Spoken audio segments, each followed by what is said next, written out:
Oh, it's a thing. It's a thing, all right. What's happening, gang? What is going on? After a long weekend, we're back. Oh, it's a Tuesday. And I didn't even update the title of the stream, I don't think. I think it still says Friday. It's not Friday, man. It's Tuesday. Who's falling down on the job now? On Tuesday, M-A period K period begins. How about that? Sounds good.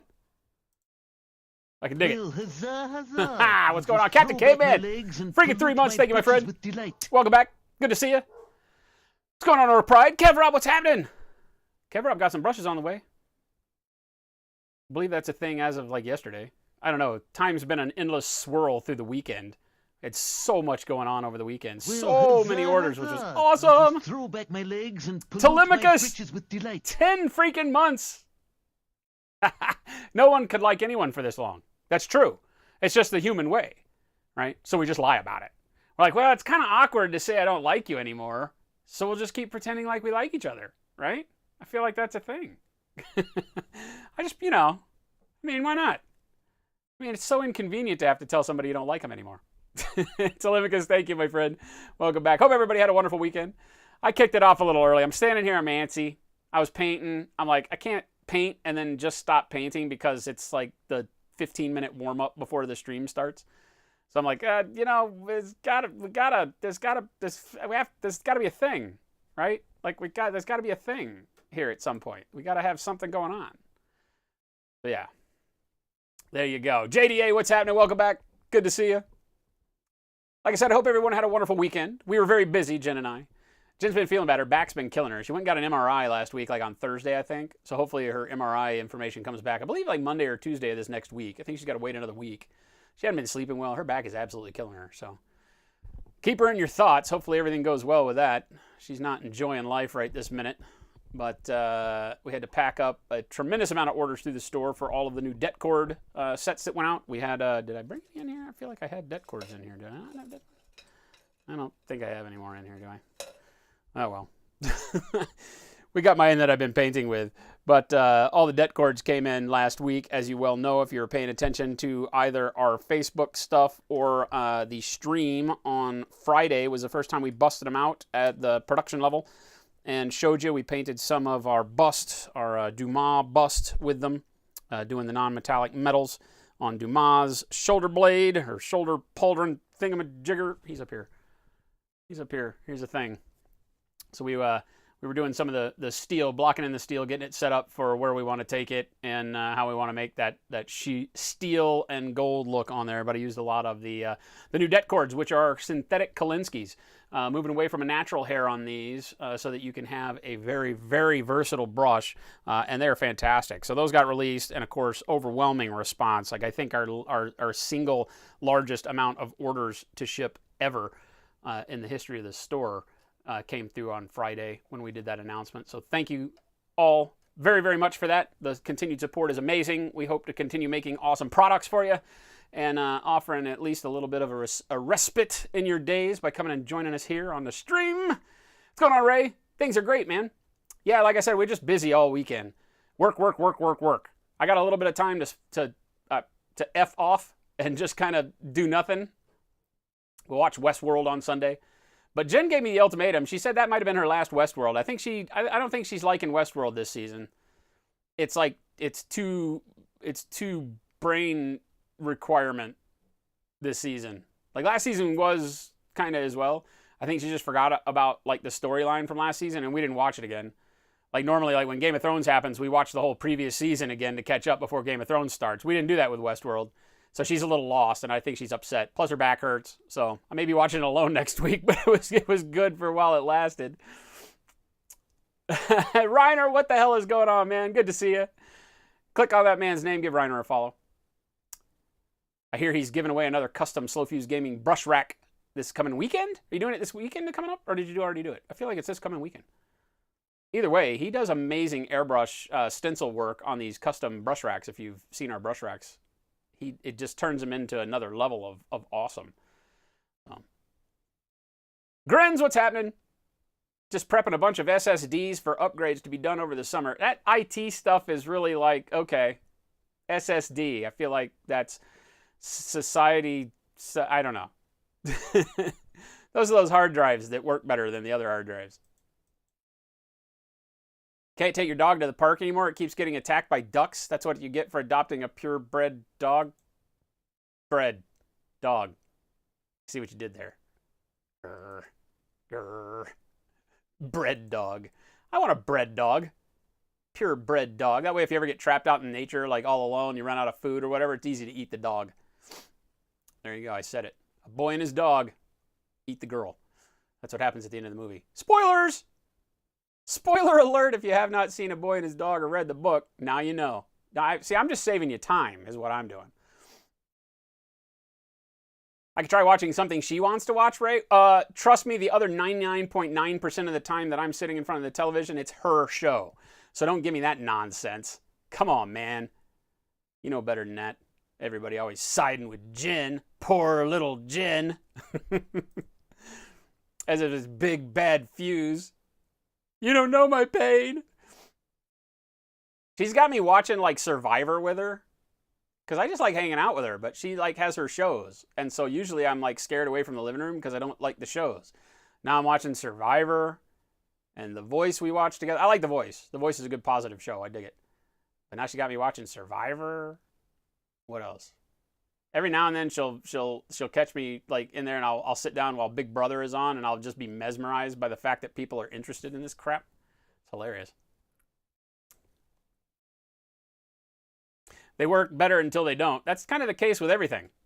That was a better car until it wasn't.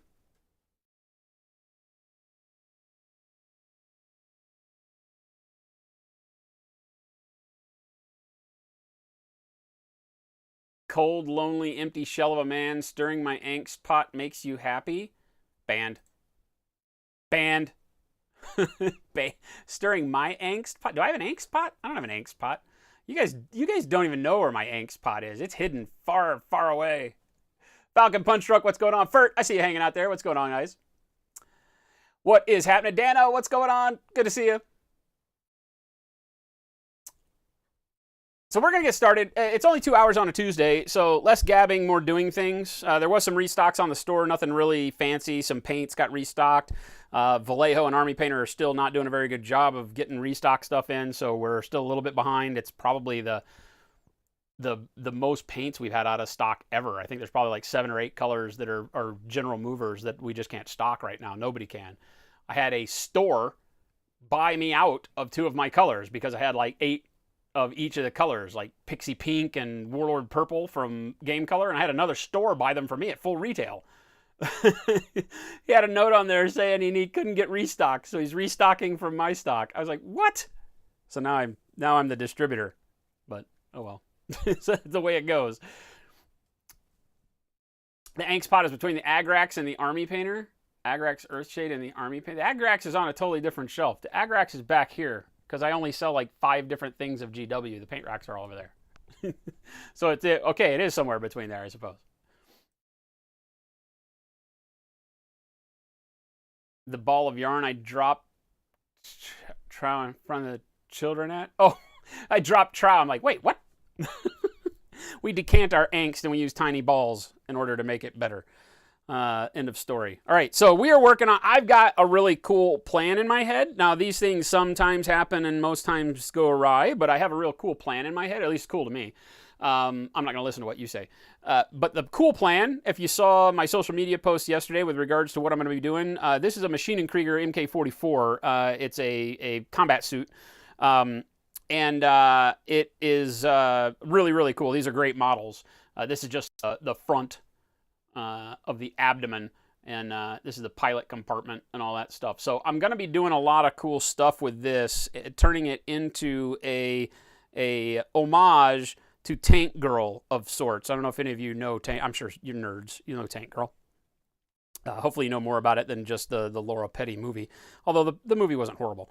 But yeah, so I'm going to be doing an homage to sort of that Tank Girl feel. Kind of angsty, anarchist, pink hair, rebel chick. And I'm going to be doing it across a lot of different genres of mecha. We got that big shipment in of mecha from the guys at Kodabukaya, butchering that name, for all the frame arm stuff. So we've got the frame arm girl, and then they also sent us a Bandai kit, which I thought was weird, of a scope dog that I have. Did I build it? I built it. We have this scope dog too, which is this big thing, this big monstrosity, right? So this is a scope dog red shoulder custom, although I didn't put the red shoulder on it. So it's a big, but it's only 1/20th scale. So, you know, you can see by the pilot compartment, the figures are actually pretty big in this. So, you know, a 1/20th scale is like an 8 centimeter tall model. So pretty big. Right, so it's like 80 mil scale, which is nice and neat. But we're going to do the scope dog. And we're going to do it also as an homage to Tank Girl. So I'm planning on doing, you know, a grouping of these. So we'll have the Maschinen Krieger, the Scope Dog done, and then also the big Calamity kit that's coming from Luca. And I'm going to take all of those and do vignettes, dioramas, small dioramas that are going to be really fun, not just military style, but add in that fun, funky kind of anarchist, you know, crazy twist. And use a lot of female figures and stuff. So over the next coming part of the year, it's not going to happen super quick. First one we're going to be doing, though, is this Maschinen Krieger one. And here is our Tank Girl, right, that we will be painting up. So I'm going to stick a cigar in her mouth. She'll have a cigar. She'll have blue and pink hair. She's got her undies on. She's got a bra and panties, which, if you know Tank Girl, she was very rarely fully clothed. And we'll do some vulgar tattoos and, you know, some obscenity-laced kind of freehand and naming all over the front of the Maschinen Krieger, which should piss off all the purists. That's not really my goal, to piss off the purists, but I'm sure there's going to be a lot of Maschinen Krieger purists that really aren't going to be satisfied with the way I do this model. But we are going to treat it pretty well with regards to like weathering and stuff. That's what we're going to start today, is the weathering on the MK44. If you're not familiar with Maschinen Krieger, it is a really cool kind of alternate history, World War II, what if, Nazis in space kind of thing, that was started back in the early 80s. Somebody correct me on my time frame, but I think it was the early 80s, but it was Hobby Japan, which is a magazine that was really, really hard to get in the States back then. I had a hobby store that carried Hobby Japan, but we always got it like 6 months after the fact, and you couldn't read any of it. But if you got Hobby Japan, there were stories in there about Maschinen Krieger that I remember from my youth, my early teens. But I just liked all the pictures. And then, of course, it developed into models that were, you know, kind of like garage kit old stuff. Now Hasegawa does them, and they're amazing. So very easy to put together, great fit, and some articulation, but they're not meant to be like Gundams. They're not really meant to be action figures. They're meant to be single pose models.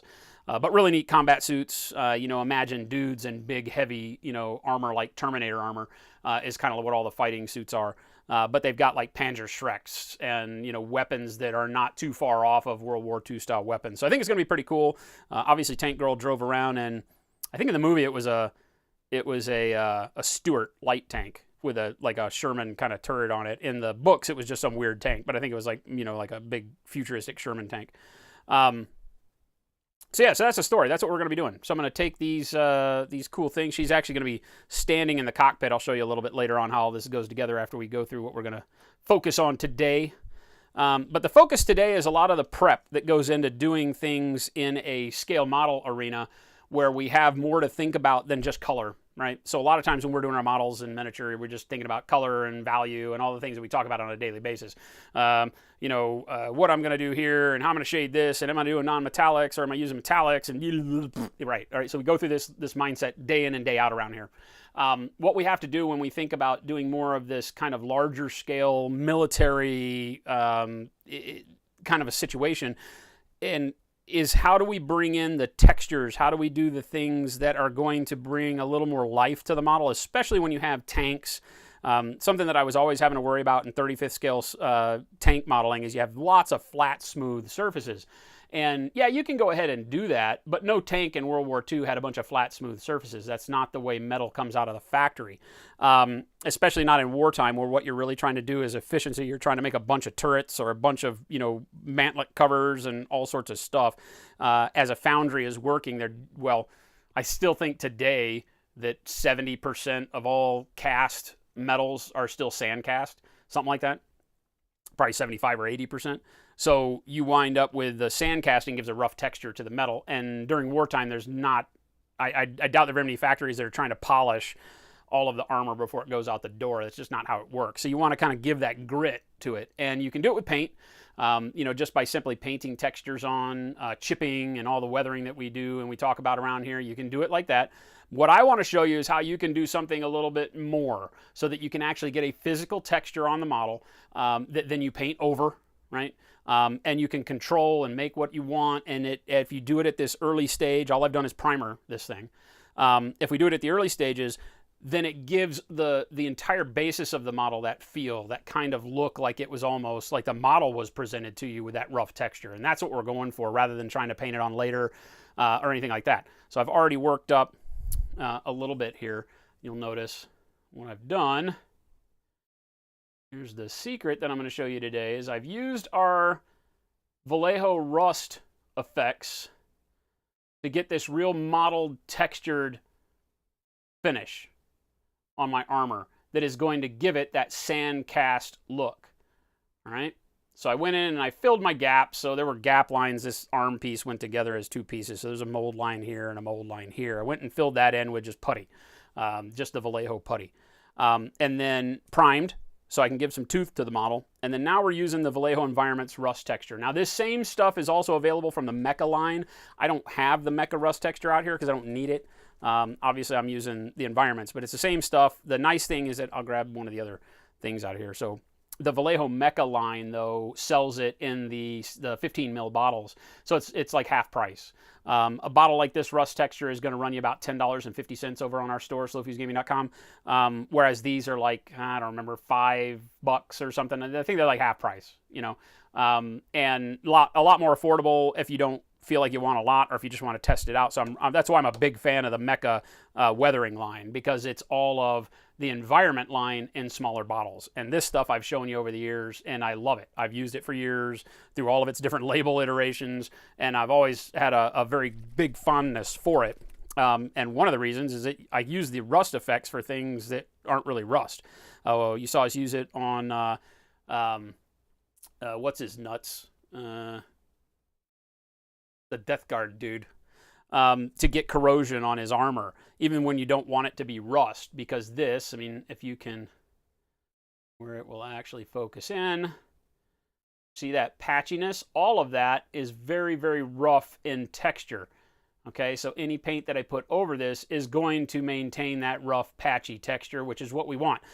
If you Google forged metals or cast metals, when you look at a sand cast piece, it has that rough texture because it's cast in, wait for it, sand. Who knew, right? So that's the thing. So it's going to have a rough texture. Now, some places will go through and do a third process or an additional process to the metal after it comes out of the cast and smooth it. You can obviously polish and do anything you want to with it. But that sand cast feel is what you're going to see on larger metal things like turrets for tanks, the front plates on tanks, anything that's huge and forged and not like rolled steel. So some of the plates, usually things that are round, are the easiest, and so that's kind of where my mind is trained. This guy, tons of round surfaces, curved surfaces, and in those surfaces, you know that they didn't just take a piece of sheet metal and hammer form it to give it this shape of this upper body piece here. This would have been a cast piece that came out of a big mold, just because of the thickness for armor that you're going to want. You wouldn't have been able to pound a thick sheet like that into that shape or press into that shape. So I want to give it that texture. So let's do it. Let's do it. Lamb, what's going on? Video sees you love Tank Girl. I'm a big fan. Just raucous storylines, just absolutely insanity, right? Absolutely insanity. Have I read the comic relaunch of Tank Girl, the 21st Century one? I have not, Grins. There was one, I think it was Tank Girl, 21st Century Tank Girl came out in 2015, and I have not read that one.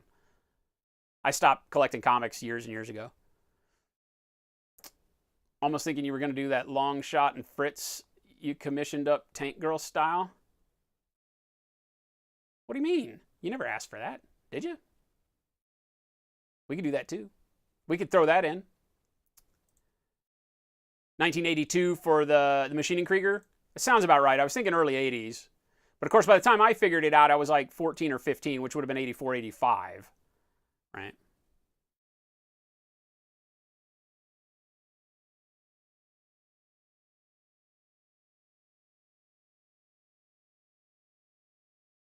You like the size of the scope dog? Cockpit could use some detailing. It's actually got pretty good detailing in the cockpit once you get it painted. But yeah, I mean, it's not, you could do hoses and all sorts of other crazy stuff. I've got a good figure coming for that scope dog diorama. That's a girl welding. So hopefully that's pretty cool.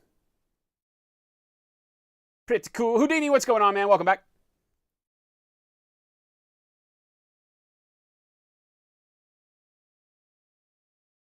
You just picked up the Vallejo Rust from your FLGS and wondered if I had demoed it in the past. Yeah, we've used it a ton. I use it on damn near everything and in a lot of things that I don't show you, but I've used it for rust. It's great because as you layer it, it gets darker. So in and of itself, because it is a texture paint, it can do some crazy buildup. I'm trying to think of what else I've used it on in the past that I have sitting around here. I don't have our little chibi tank sitting where I can grab it, do I? No, it's still out in the bags from Adepticon. It's one of the models that has never made it out from Adepticon's bags. But our little chibi tank, I used it for actual rust. It works really good as a texturing background for rust, but I usually don't use it at the color that it is. Out of the bottle, it's this, right? So it gives you a good rust color. It really does, right? But I would paint that. You know, I would at least go over this and add some oranges and yellows and greens and things like that over this to give it my final coloring. But it works fantastic as a rusty texture in the background, which amazingly enough is just like the skinning on cast metal or on hot rolled steel. So if you want to add textures to metals, it's the perfect thing, and get it out of your mind that it's rust. Even if you want to do clean metal, you can use it, right? So it doesn't matter. You're just using it for its texture, not for its story, so to speak, right? Just because it says rust on the bottle doesn't really matter that much. It's like using rough earth texture to put texture on a model, even though you don't want that to be earth or mud that's on the model actually. You can still use the rough earth to give it a texture all by itself. So I'm just going to take one of our utility brushes. This is the wash, the base and wash number 4 round out of our utility set. And I'm not going to thin this at all. In the case where I want texture, I'm just going to slop it on. So I'm going to assume this entire piece here is cast. So I'm going to go around these rivets carefully. I don't want to get the texture on the rivets. Right? But everywhere else, I'm just going to start slopping this stuff. And I don't have to worry about feathering my edges, nothing. I am literally like, this is cathartic for me because I never get to paint this way. I just get to be sloppy.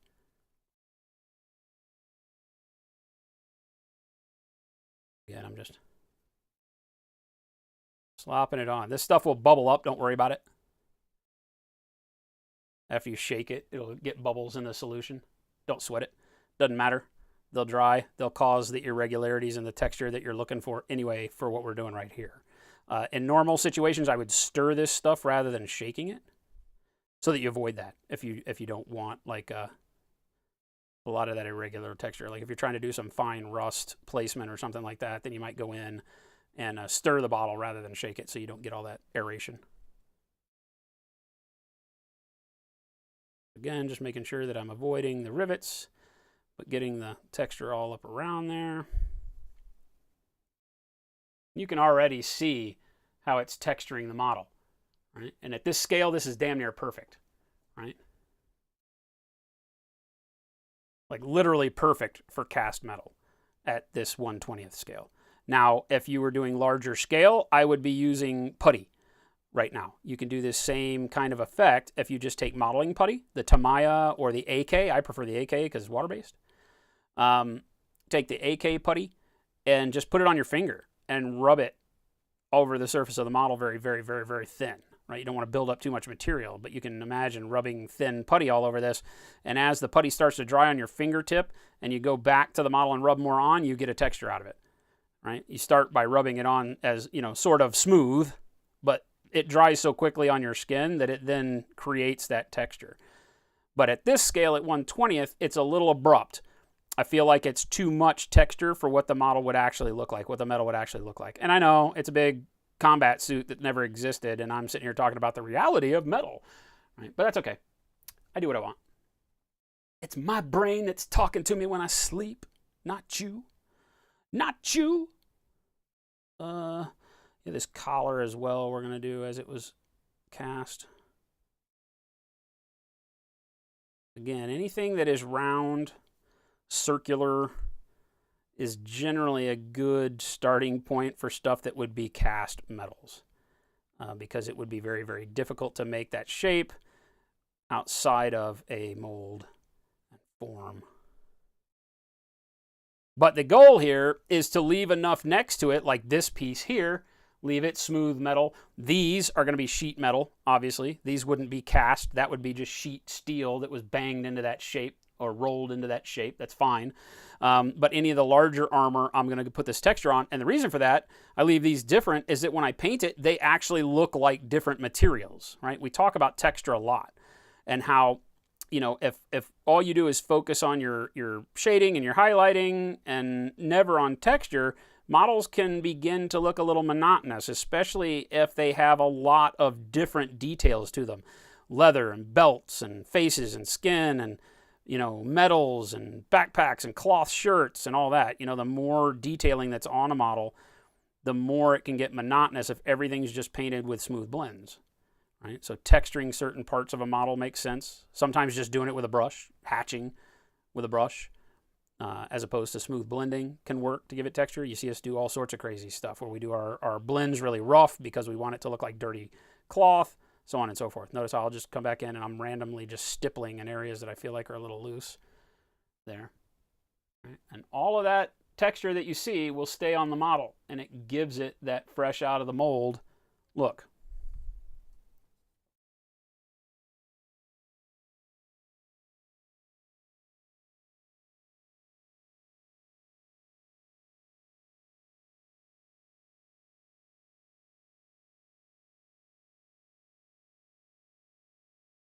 Now, you will use a lot of this on a model of this size, and definitely a lot more on a bigger model. Right? But you can do this on tank turrets. That's one of my favorite places to use it, because the round turrets are Sandcast.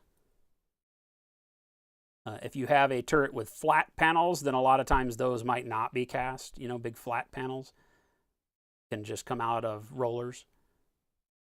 I don't know, on the super thick stuff like 150 mil armor or something like that. I don't know how they're making stuff like that. I would think they'd have to cast that, but I don't work in that factory.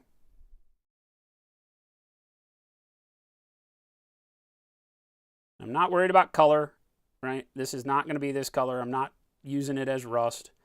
I'm just wanting the texture from it. So don't care.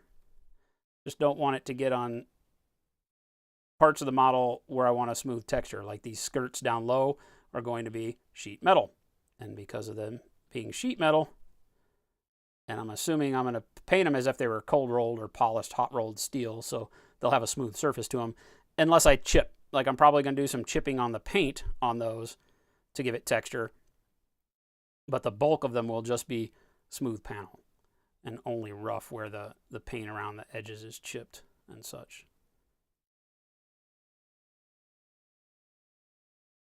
Again, just kind of sporadically going back and stippling into areas where I feel like I need more variation. Looks like this little area here is included. Load it up as well.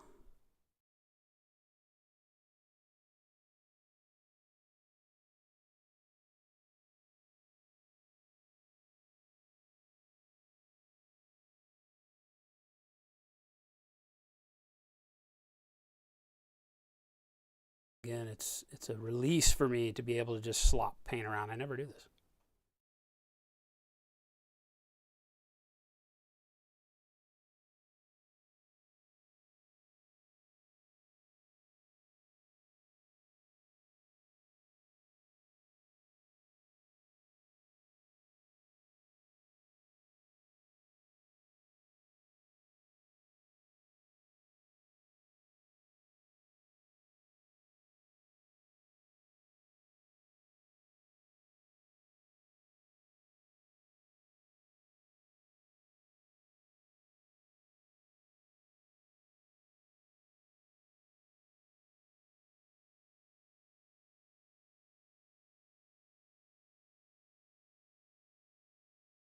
Now, I don't want to get this kind of round ball joint in between the arm pieces there, but I am going to get the elbow and upper arm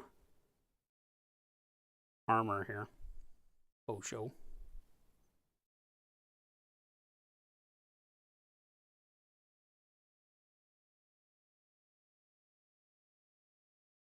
Because again, round, cylindrical, pipe-shaped stuff.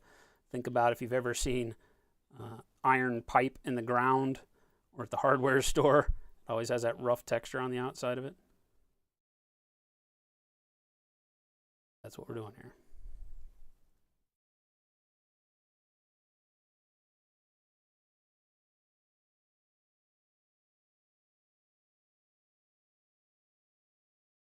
This can be indicative of any metal too.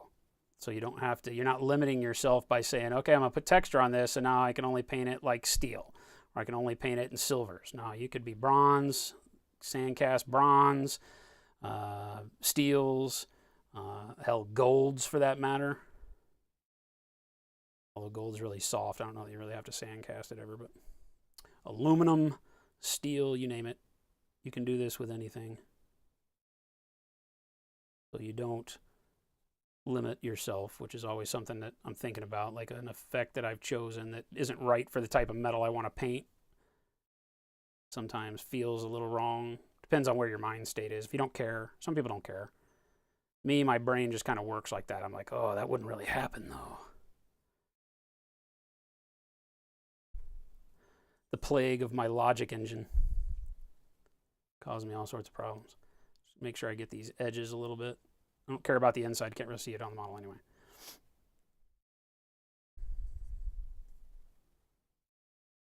Not worried about the primer being muffed up a little bit in certain areas. I'm going to reprime this once I get it with this texture anyway.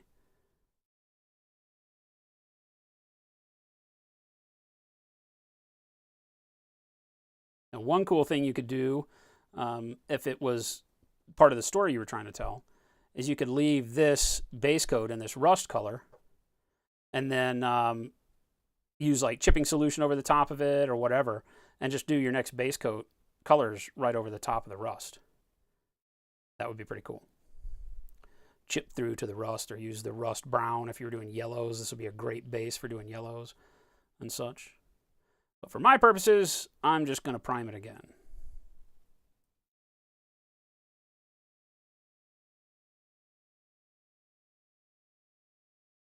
And then pre-highlight and start working from there.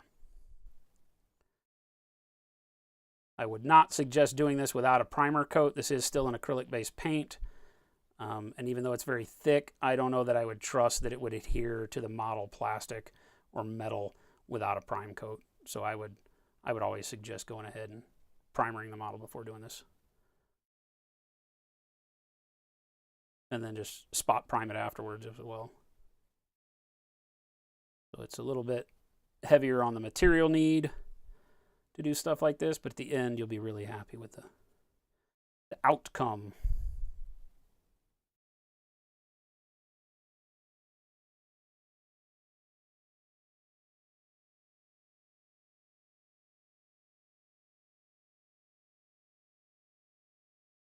This would be something you could do on your 40K tanks. Hell, you could do this on your whole Death Guard army if you wanted to, right? Just take this stuff and do all their armor bits before you even start painting. It would be okay at 28 mil, 30 mil heroic scale as well. I don't think you'd have to worry too much about scale until you were doing like maybe 1/72nd or something like that, where it might start to look a little big. For our normal style work, I think this works fine.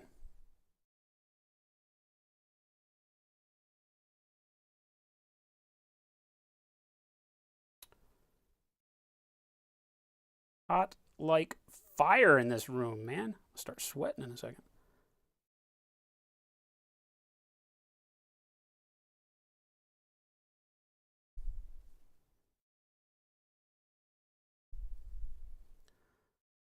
Faceplate down.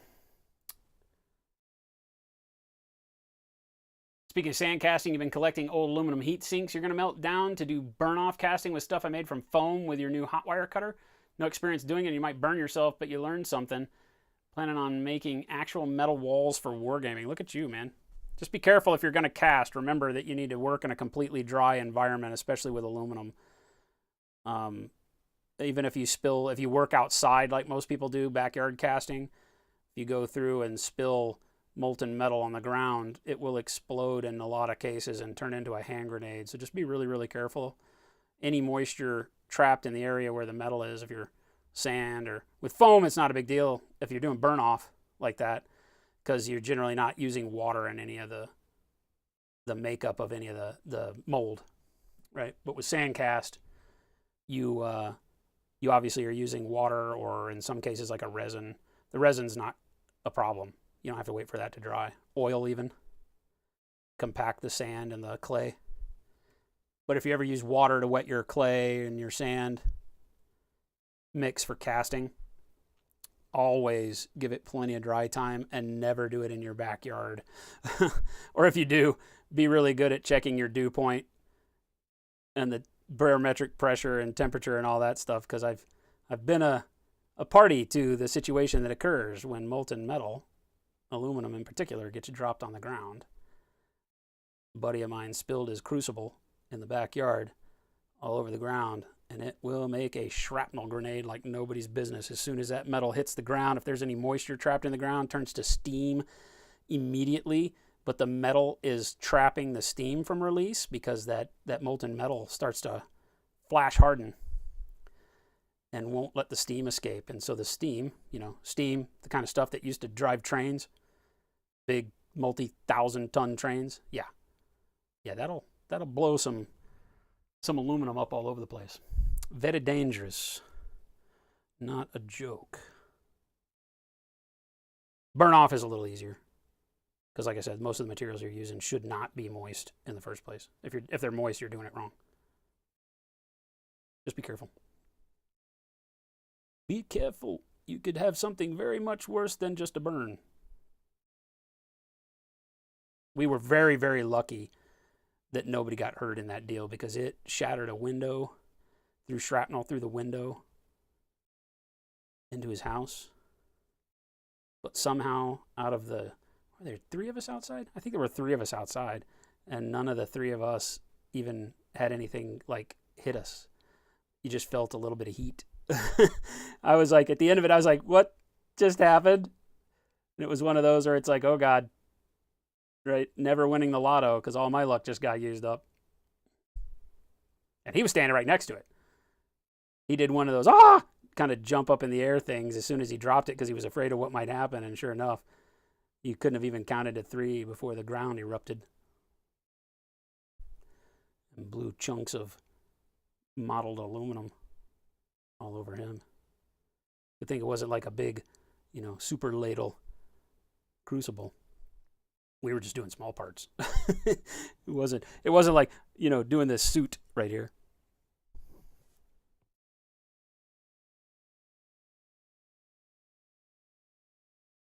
Get a different handhold on it so I can come over here.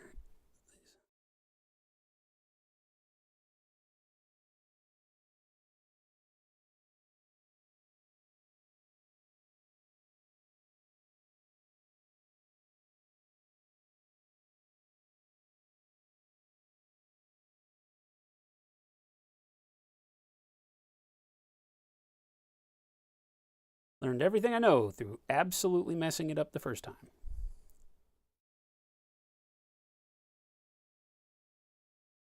That's the metalworker's motto, I think.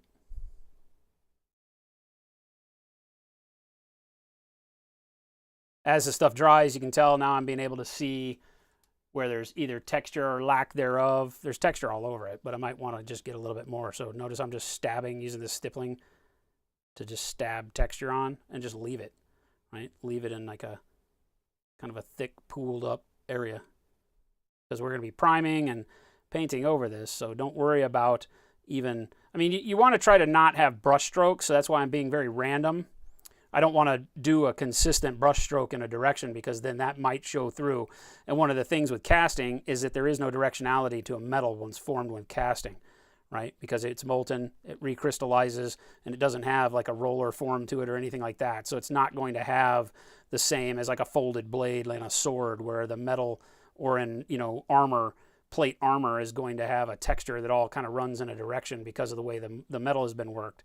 In a cast piece like this, it's just going to be all over the place. So you don't want brush strokes, you don't want any kind of symmetrical lining to it or anything like that. So being as sporadic and sloppy as you can be is almost better. That underneath those arms.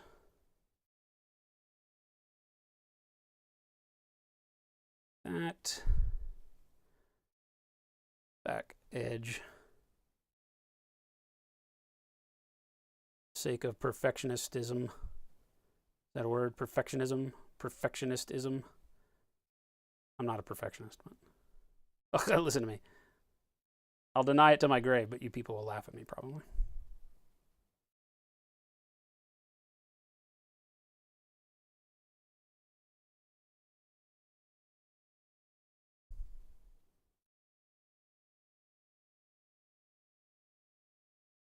Okay.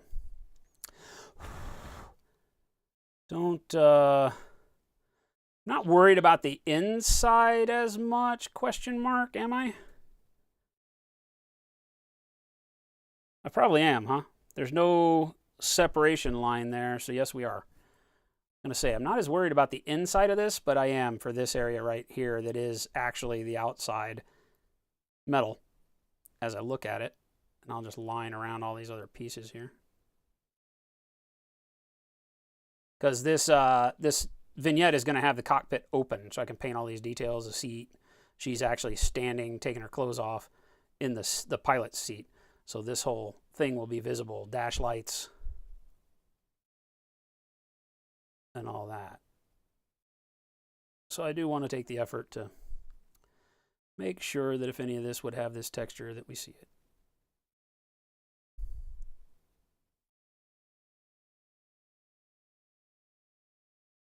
So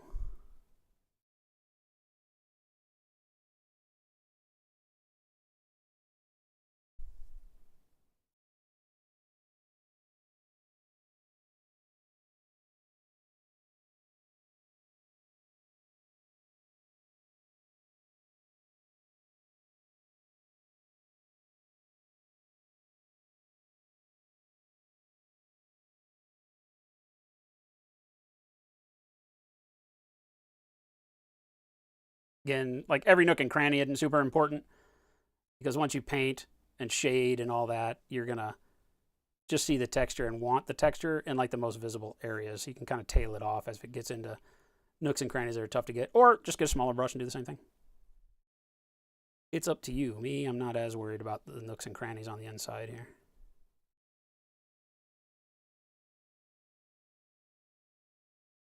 But I do want a little bit of texture to show that that's the same plate of metal. There's nothing in the sculpt that shows that this is like lined with anything.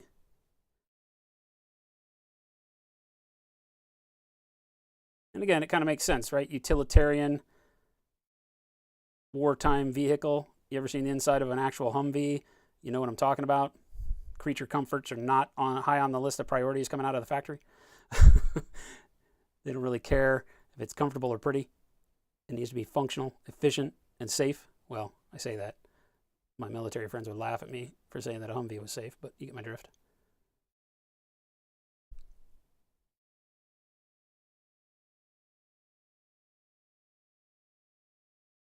I think the current state of affairs is that the military, well, I'd say they want cheap, but that ain't true either. I don't know what they want. Everybody always talks about mil spec, military specification equipment. Yeah. I don't know if that's a good thing anymore. All right, so there we go. Inside's got quite a good amount on it. All the rest of this I'm going to consider is just layered steel on the inside and aluminum and steel panels everywhere else. So not too concerned. I do want to get this. Looks like it's bare open armor, though. so. Bingo bango. That'll be pretty delish. Now he looks like he's got chia growing all over him is what it looks like.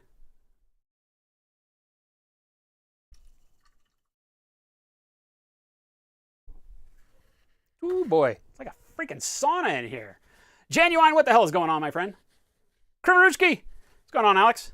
Good to see you. Painting some Maschinen Krieger. Gonna do it up Tank Girl style, which I don't know, there isn't really a Tank Girl style in modeling, but that's I'm creating it today. We're gonna take a model from the aftermarket Maschinen Krieger world. That is a pilot figure who's undressing herself, right? We're going to take her and do the blue and pink Tank Girl hair. We're going to do the little British insignia on her bra and a heart on the other bra, or on the other bra cup. And we'll do something vulgar on her panties on the butt, probably. Right? And we'll give her all the Tank Girl rotten tattoos and all that kind of stuff. I'm going to sculpt a cigar. She'll have a cigar hanging out of her mouth. And so that'll be cool. So we got the figure. She is going to be standing in the cockpit undressing. The vignette I want to call Pit Stop. Or no, not Pit Stop. That's the big Scope Dog one is called Pit Stop. This one is Oasis. So this vignette is going to be called Oasis. She's going to be stripping out of her clothes. It's going to be in kind of a deserty setting with the MK44 opened up, holding the gun. But all open up and off, quote unquote. We'll paint it with all sorts of kiss my butt kind of heraldry all over it. And probably add some other either hand sculpted or crazy bits that I can find. Like obviously Tank Girl's tank always had like crazy bombs strapped all over it. So we might find something we can do like that. And then I'm going to do like just a water effect, like a corner of a water effect. Imagine like a pool and one palm tree. So we'll have this, her stripping, palm tree. I want to get a scale kangaroo to put down there for kind of a homage to Booga, even though I'm not going to make it like a mutant kangaroo, but I think it would just be funny to have like a kangaroo kind of in the vignette someplace, like a miniature kangaroo. If I can find like one of those, dollhouse kangaroo style things. Just have a kangaroo hanging out, maybe in the water or something. I think it would be freaking awesome. So I'm going to be doing all these ma.k that I've been getting. It just kind of hit me over the weekend, and I'm like, yep, I'm going to do like 3 vignettes all in this kind of what I'm calling Tank Girl style with little homage bits to Tank Girl because I love Tank Girl. And if you don't know, like one of the creators of Tank Girl, it created the Gorillaz, the band the Gorillaz, which is why all that looks like Tank Girl, or the original stuff. So the Scope Dog kit that one's going to be called Pit Stop. Right, so I've got this Scope Dog kit that is also the same scale, 1/20th, same scale as the Maschinen Krieger stuff. So this girl actually works on this as well, right? But this one's going to be called Pit Stop. So the Scope Dog is going to be painted up, again, like Tank Girl tank, all sorts of crazy crap all over it. On the Scope Dog, I'm going to do a back porch with a chair and a 50 cal, like the tank had. So I'm going to do a plasticard back porch with a lawn chair on it. And then it's basically the figure that I have coming for this is a welder. It's kind of a scantily clad welder that, again, pink hair, a la Tank Girl style, but, smoking a cigar with a welding torch, and she's got big propane tanks. And I've got all sorts of really cool stuff like a Space Invaders machine and have a diner sign and have her be like pulled up to the diner, or to like the gas station welding, parts of her Scope Dog back on. So obviously not armored trooper Votoms. We're going to completely redo this. Well, not completely redo, but we're going to paint it up like our own thing. Cool weapons and add-on blocks and bits and stuff to make this more like a Tank Girl tank. That's the number 2. And then the number 3 will be the stuff that we've got coming from Luca, but I don't know anything about it till I get it in my hands. That's a 1/35th scale diorama for that one. So I can do all sorts of crazy stuff along the lines of what we're doing with these in 1/35th scale, because the amount of models and available figures and accessories for 1/35th blows the absolute hell out of 1/20th scale. So I've already got a really cool tank that I want to use for that one. I've got a 35th scale tank. Well, I call it a tank. It is called a Centauro AFV. It's an Italian tank destroyer, wheeled tank destroyer. So instead of Tank Girl, it'll be Wheel Girl, I guess. But It's a tank, but it's really cool. So I've got all sorts of really cool stuff. So anyway, I'm gonna go nuts. So through the course of 2018, hopefully we can get at least one of these things done. And I'm pushing for this one first, obviously, but it should be a lot of fun. We'll come up with some fun ideas and chat as we go along for things we can add. I think that one of the funniest things about Tank Girl that I remember is, like, I think her self-prescribed history was that her first words as a baby were cauliflower penis. So I want to paint cauliflower penis on maybe the tank in one of the vignettes or something like that. So we're going to have like a bunch of, like, I'll go back through some of the old comic books I have and just pick out like little blurbs that I like of crazy crap that she said and like paint it on the armor or something like that. We'll do some really fun stuff. Oh, Video Caesar, yeah. Anytime you have casting mishaps that result in shrapnel, it's usually like a what the. I've heard horror stories. Luckily I've never seen anybody hurt. I've seen people that have been hurt by it. Like, I know a guy that lost a couple of fingers casting, right, by actually pouring molten metal, having the crucible slip when one dude was pouring it, and he was actually, for some reason, holding the mold steady, and the molten metal ran on his hand, and he lost a finger and a half. But I didn't see it happen. I just knew the guy after the fact. So, Wolfsark, what's going on, man? Black Wolf, what's happening? I am not. Border Jumper, what's going on? Welcome back. Isn't going to be like the Star Wars vignette, like a beer ad or the ship terrain where you're going to teach us how to do glass on it, Ray Silver? Hey, I don't ever guarantee I finish jack squat around here, friend. Don't you come at me.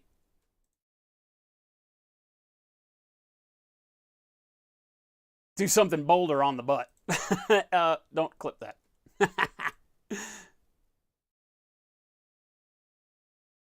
Video sees the way you describe these die robbers. You want TOS? You want to? Make her a ginger, Black Wolf? No. That's the thing about Tank Girl, man. It was all about hair dye. Although I think she probably did red hair. I guarantee she did. So we can do that. I don't want them all to be the same. So we can do red hair on one of them. Busy Builder. Nice. Oh, you want to see them soon? Well, we're going to work on this one first because we have all the bits. Other than the miniature kangaroo, which I can probably go find a miniature kangaroo at like Walmart in a little plastic animal thing, you know, or at the dollar store and just sculpt it a little bit. I just don't want to have to sculpt a kangaroo. I don't have that kind of time. Griffin, Lucas Mechs are always in hideout. He sent me two, dude. When Paolo Parente from Dust got me in touch with him and we started talking and he saw what we were doing with the Gundam and he was like, I want to get you a mech. And he goes, what do you want? And I told him I want I want to say Grendel, but it's not called a Grendel. It's a 1/35th, the big 1/35th scale mech. It's like literally like 10 or 11 inches tall. It's amazing. I said, I really want that, but I'd really like to have it with some bigger guns on the arms. But he has maybe it's called a walrus kit, like a kit. And I apologize, I don't know all his kit names, but he has an add-on kit that goes with it, or that you can buy as an upgrade kit that gives it big guns and stuff. But it messes the whole look of the thing up. It doesn't mess it up. It changes the whole look. So I said, do you have any of the big guns from that walrus kit that I could do converting on my end and make them fit the regular kit? Because I think that would be badass, because I just want one big gun arm on it and the rest of it to be the cool kind of almost delicate mecha that he does. And he was like, I'll send you two and you can do whatever you want. And I'm like, dude, these models are like $600 a piece, man. They're no freaking joke. So he's sending me like $1,000 worth of models. It blew me away. Now, when I get them and I see the level of work I probably have to put into them, but I'm like blown away. Like, it's amazing.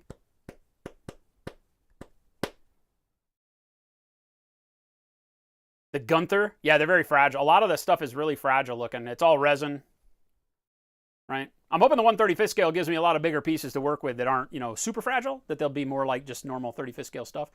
Because some of the ones that he does are like 100th scale and all that, but I'm stoked to see it. Missing a finger is never good, Grins. No, not. Definitely not. Definitely not. I need all my fingers. People always ask me, well, that's not even your writing hand. I'm like, you don't understand what I do, man. I need all 10. I could actually stand to have more fingers, like just in random places. I could have like 3 fingers on my shoulder and I'd be okay with that because I'd go, here, hold this. And I'd hold it right there while I work with the rest of my stuff. I'm the kind of guy where more fingers, like 10 is never enough.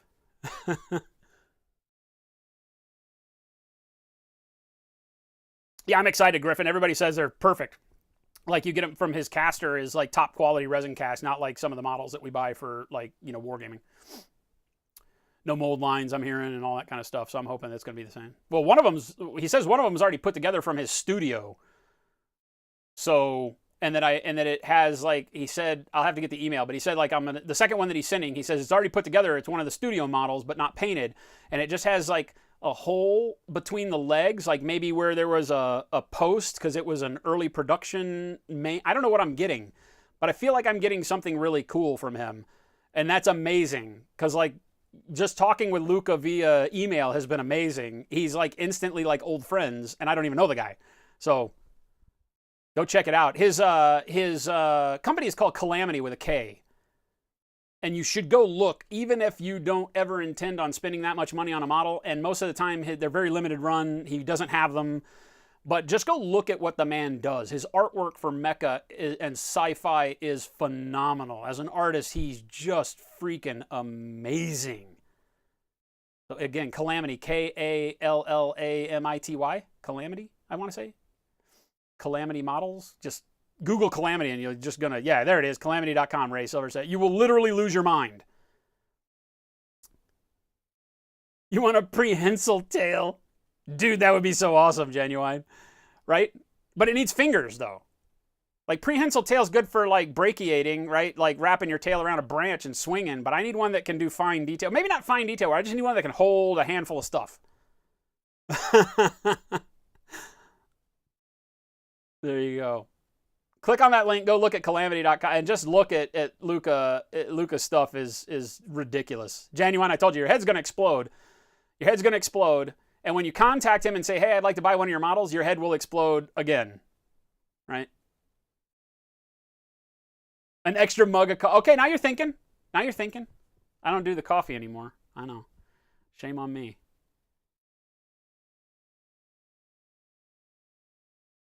All right, cool. So now we got some texture on here. I'm going to go ahead and put it together. I'm going to show you the magic of time-lapse photography. We play music now. Zicka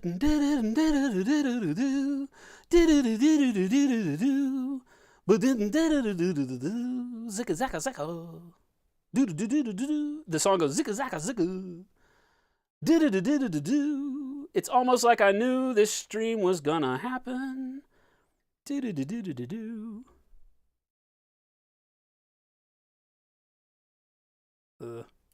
Rip.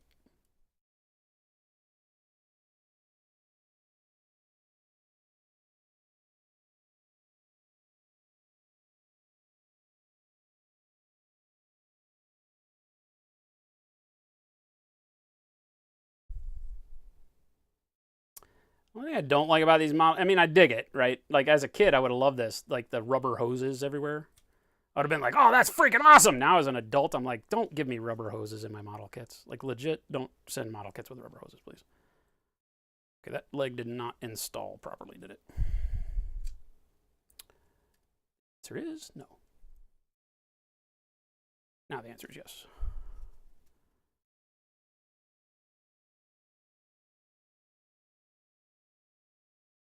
Cockpit opens further, I believe. The hinge mechanism on this is a little funky.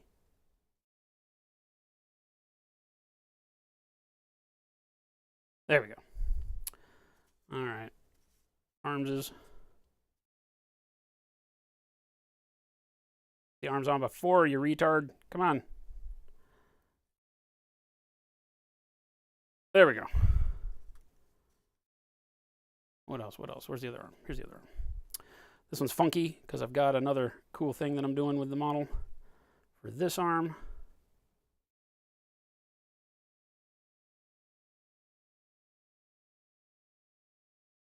All right, with a hand like that, shoulder plates, cockpit open, hand rotated back as far as it'll go, and then like so.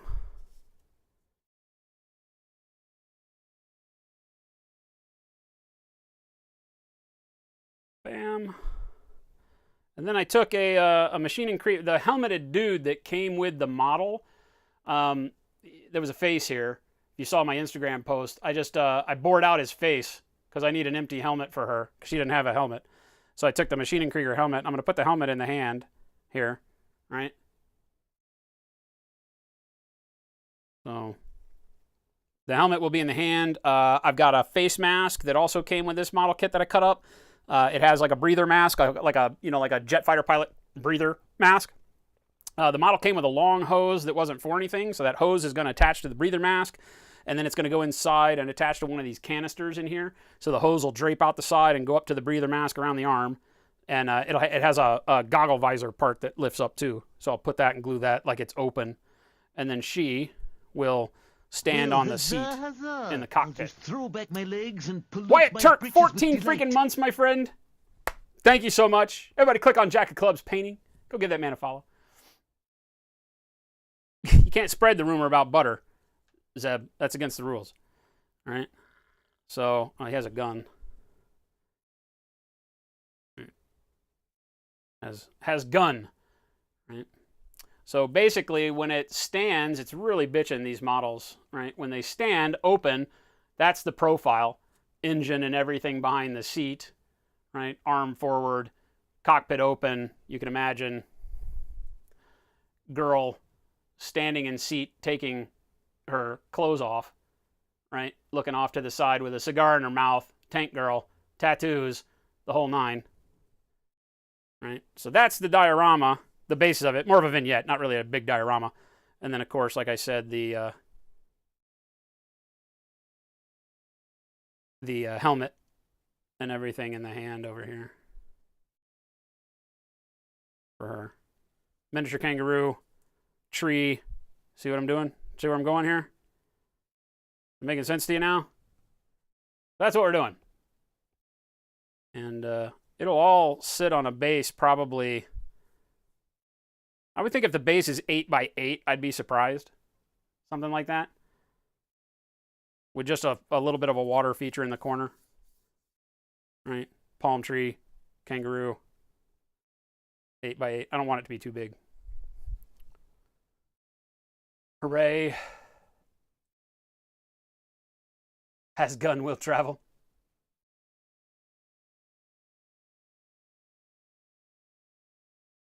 Colot, what's happening?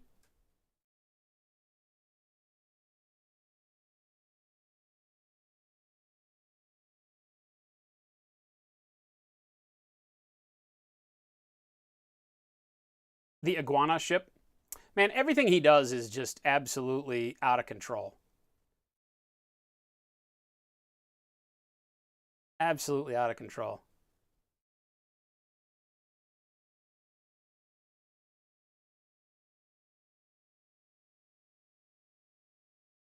Busy Builder. Guitar and piano wire spring tube looks so much better than the rubber tube. Yeah, it does.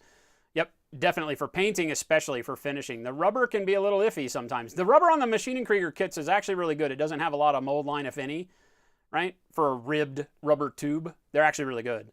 The big problem that I have with a lot of the kits is like if it's rubber and it's a ribbed tube, like a flexible tube, it generally has mold flash on one side or both that then goes in between each of the ribs on the tube, and that always looks like garbage. Right? But this one's actually cool. You haven't worked on a Maschinen Krieger kit since you finished your Königskrot and Luna Diver Stingray. Oh, that Stingray is a neat model. The Krot is an amazing model too, right? I think the Krot is it a manned?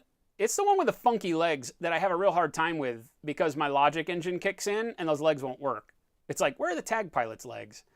Like some of the Maschinen Krieger stuff, all the suits I really like, but the Krot, I think, is the one where I look at it and I'm like, yeah, those legs don't work, man.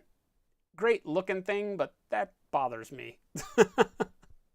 My brain is my worst enemy on modeling sometimes. It's so hard. So hard.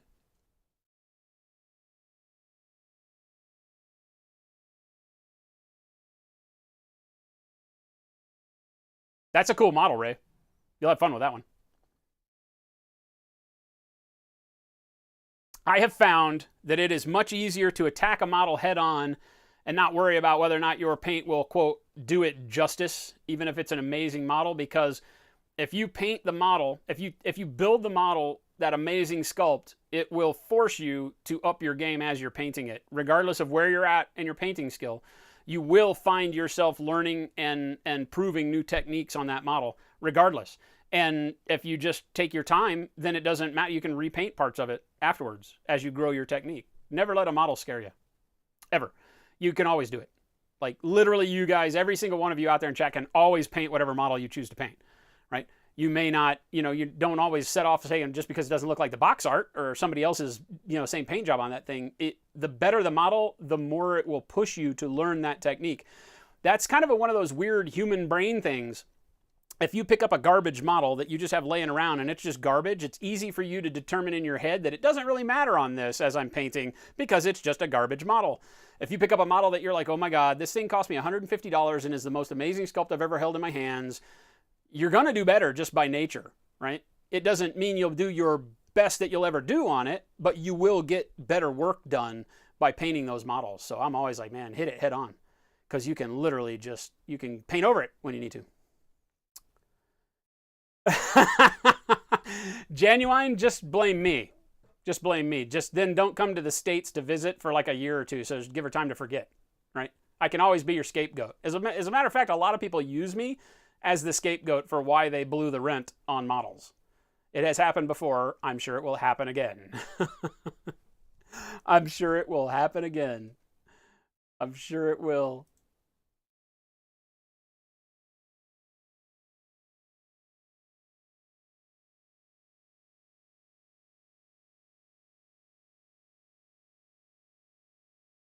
Busy Builder, post it over to our site. Click exclamation point WIP in chat. Unfortunately, I don't click links out of chat on this computer ever, so I apologize for that. But you can post that up on our whip gallery, and I'll take a look at it before the end of the show for sure. That way, everybody can take a look at it. Send the mecha to Fuse after she kills you. Well, no, I don't need more models, Grens. You can send it to one of you guys. I'm just here to be the whipping boy. Miniature kangaroo or wallaby? Kangaroo. Zeb. Booga was a mutant kangaroo. Unless there's something I don't understand about Australia. Video Caesar, you understand you have a FSS mortar head you haven't touched because you want it to be perfect and you keep finding out about new techniques because you're watching here. Dude, just go for it. Like I said, you can always repaint a model, right? I mean, I just repainted this bust. Right? This bust was started and I just, I repainted it. Not because I didn't like it, but I just started repainting this guy because I needed to have something to paint at Kingdom Con. So I just blew more paint over him, and it's a great sculpt. So you're never stuck with what you got. But I feel like the better the model, the better your paint game will be because you will want to make it look better. It's simple math. Bill Neary, we are doing a Maschinen Krieger MK44 combat suit, and it's hard to tell because right now all I've been talking about today is texturing. So we've been using the Vallejo Rust Texture and just sloppily brushing it on. So the Vallejo Environments Rust Texture, best stuff on the planet. They now also sell it in the ma.k line. I don't have the exact one here, but they sell it in the ma.k line. I've got it at the store. You can pay about half the price for half the material now. Actually, I think it's less than half the material, right? Because it's like 17 mil versus 40, but it's half price. But you get the drill, right? So you can spend $5 on it now and get a little bit to try out rather than the $10.50 you have to spend on the 40 mil bottles. But I use this for all sorts of stuff. I've had this bottle for over a year, and it's still. And we just slopped the crap of it all over this model, and I still have more than half a bottle. So it'll last you for a long time, and it's a great investment because, like I said, I'm not using it for rust on this model. I'm using it solely for the texture that it's going to give the model at the end of the day for cast metal, right? Because when you have a big chunky metal construct or a turret on a tank, those curved surfaces are not hammered metal. They're not formed and rolled metal. They're literally cast. Okay, they're sand cast. 99.9% of the time they're going to be sand cast, and sand cast leaves a rough texture to the outside of the metal. And in situations where you're building wartime machines, you're probably not going to polish that off and have it be smooth again. Yet the plastic kits are always smooth. Tanks, smooth. hell, all the 40K stuff, smooth plastic. This guy, smooth plastic. Gundam, smooth plastic. All of these things are sent as smooth plastic. When if you think in terms of how you want to scale model and how you want to bring depth and interest onto your finished product, texture can be one of the most perfect ways to do that. You can paint texture, right? You can get this kind of modeled feel by maybe stippling the color of the armor on there, and you could give it that feel of texture, but I don't want to take that time, right? That's literally like shoot yourself in the head kind of amount of time to spend on a model when you have these big surface areas, right? Because this is 1/20th scale. So rather than do that, before I start laying color on, I prime it, then I use the... Thank you, Panache! Thank you, my friend. Welcome back. So use the texture paint to give it that kind of roughness so that now when I lay my paint over it, I already have that texture on there and I can just paint like normal. So for any kind of military vehicle, this is a great way to do it. You name it. Now, as the scale gets bigger, then your material needs to change. This is probably about as big of a scale as I would do with the Rust effects. They work really good at 28 mil. So for anything we're doing, 40K, War Machine, Nurgle Army, any of that stuff, this stuff works a charm, right? It's just absolutely great. We used it on Mortarion, right? Along with some of the corrosion effect from AK, right? Which again, I'm not really wanting to be corrosion effect from AK, right? But I wanted some texturing on the shoulder that wasn't just the pock marks, because this model is a great model, but it only has like crevices. It doesn't have anything that makes the surface not smooth. It has pock marks that make it holes in it, but nothing sticks up off the surface on this model. So I added the rust effect and everything around here, and then I painted it, right? So we get this kind of corrosion that has a texture to it that gives a different effect to the model, right? And so I've done it on things like this, and the scale is perfect for this. So on 28 mil, 1/48th, 1/35th scale, 1/20th scale, like what I'm working on here is about as big as I would go, but it works like a champ. Vehicles, you name it. As you go bigger, you would get this effect by using a putty, okay? And I would use I've shown the AK putty. I put the tube back, it looks like. I don't have it on my desk anymore, so it's back in stock. But the AK acrylic putty, the Vallejo putty is not as good, right? The AK putty is a little bit thicker and actually a little bit more adhesive. The Tamiya lacquer putty is pretty good. It just is smelly to clean up. The AK is clean up with water. So the water-based AK is my preference. We sell it on the store. I don't remember how much it is for a tube. Here, let me grab some. I'll show you.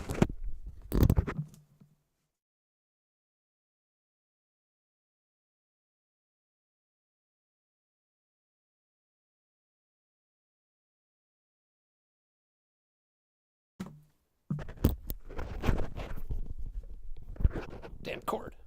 All right, so the AK modeling putty cleans up with water. It's gray. They sell it in white, but I only carry the gray because the Vallejo's white. I give you the AK as a substitute that you can use as gray. But again, a little bit more tacky than the Vallejo. So as you're rubbing it across the surface with your finger, it won't pill up and pull behind you. It'll stay. And then, of course, the Tamiya putty. Right? Now, this has to be cleaned up with lacquer thinner. Right? So it's smelly. So this is a little bit more of a problem just for messiness, but it works fantastic. I use this for Zimmerit on tanks because you can build it up and then you can, as it dries, you can sculpt it with a pick or a screwdriver or whatever you want. For Zimmerit, I do a thin layer and then with a screwdriver just make little horizontal lines all through it. But again, messier for cleanup because you need lacquer thinner. Doesn't clean up with water. The AK putty is almost exactly the same, just a little less durable as you're working with it, so you can't really sculpt this as easily as you can the Tamiya putty, but that's not what you're trying to do. So in the case of this model, I could have taken this, put a little on my finger, start spreading it around the model surface, and as you let the putty dry on your finger, you'll build up a skin of putty on your finger that gives a texture, and you use that and just kind of tap the surface, and it creates that texture. And then after it dries, you can take a light sandpaper and knock down any of the peaks. Like it might have little pointy peaks on it that you don't want. Take the light sandpaper and knock that down, but you'll still have a really good rich texture that looks like cast metal. So as the scale gets bigger, right, you can imagine doing, I don't know, something 1/6 scale or something where, the texture that we get from the The rust texture is too fine and doesn't look like anything other than like little slight scratches. So you'd want to go with something like the putty that makes the texture as big as you need it. Right? Because you're never going to get the texture to be huge using this, no matter how much you build it up. You just can't do it. It's just too fine. You could use stuff like their mud, right? Right, this industrial mud, also from the Vallejo Environments, is really nice. It has kind of a pumice effect. The problem is then sanding it becomes difficult. If you have irregularities that you want to smooth out, you can't do that with this because it's actual pumice. Won't sand, it just knocks it off. The grit will come off. So I always recommend putty as the next step.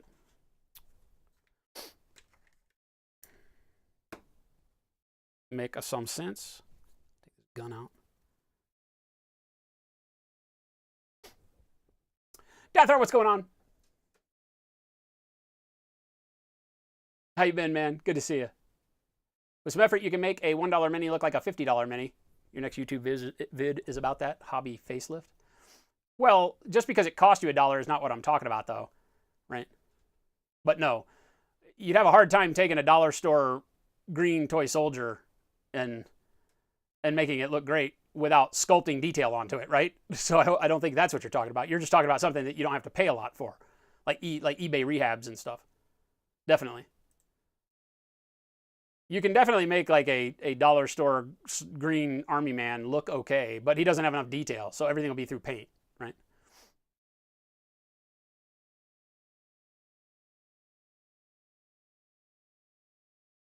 Grin says, yeah, that's one thing you had to get into your mom's head when you're teaching her to paint. You can always repaint. If you paint thin, you can always paint over it. Yep, definitely. Don't ever be scared. That's why I say that painting thin will increase your fearlessness.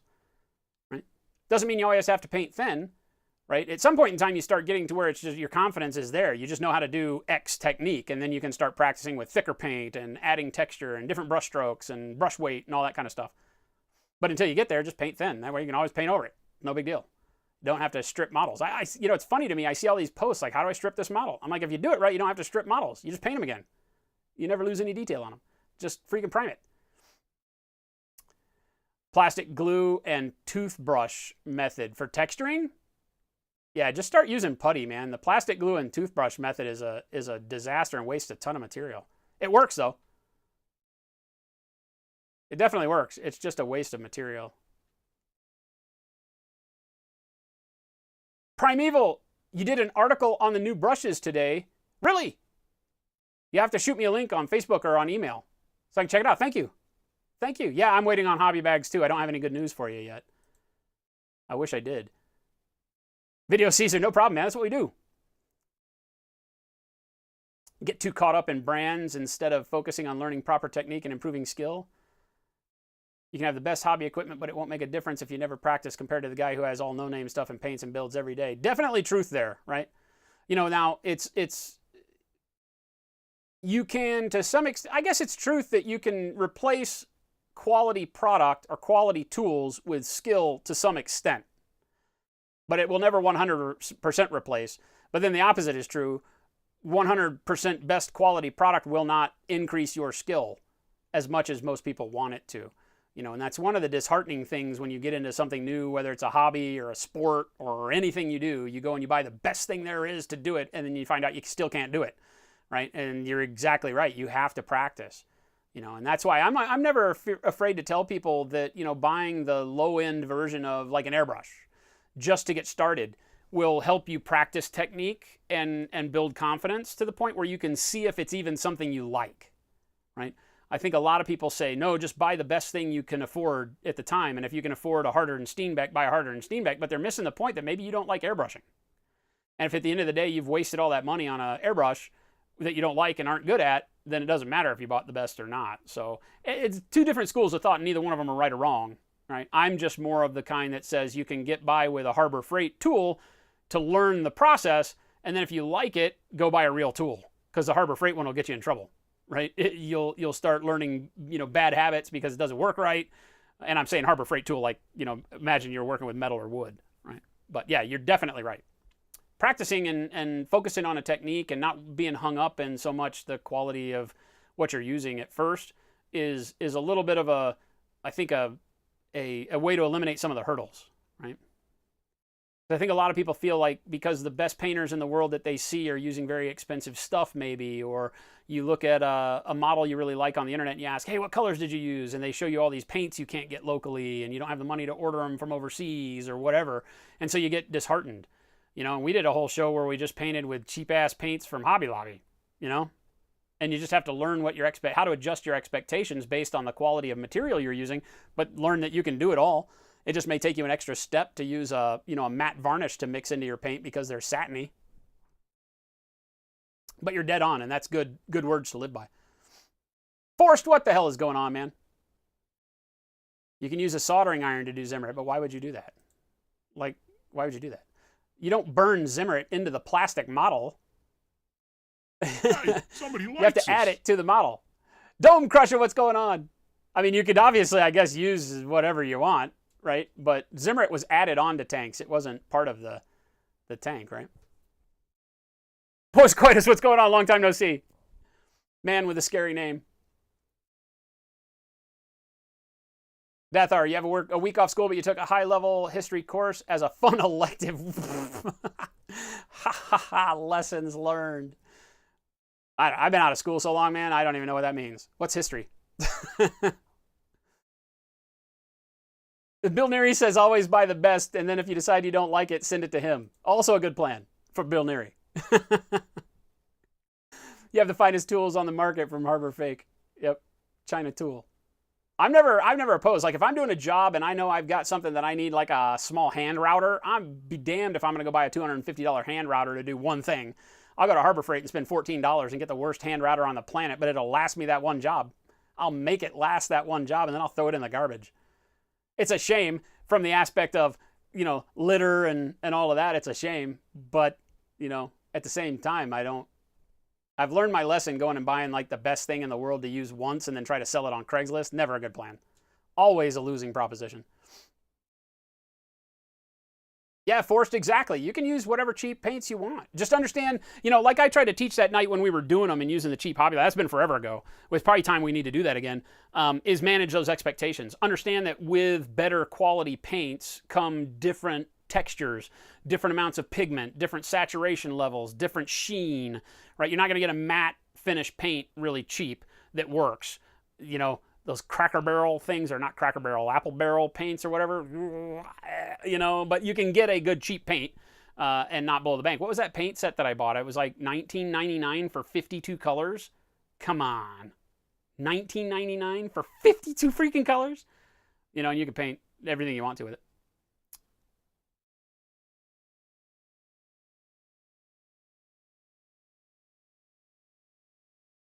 At 1/35th or 1/32nd scale, you don't think a little bit of buildup of Zimmerit will be noticeable? It definitely is to the people that are paying attention, for sure.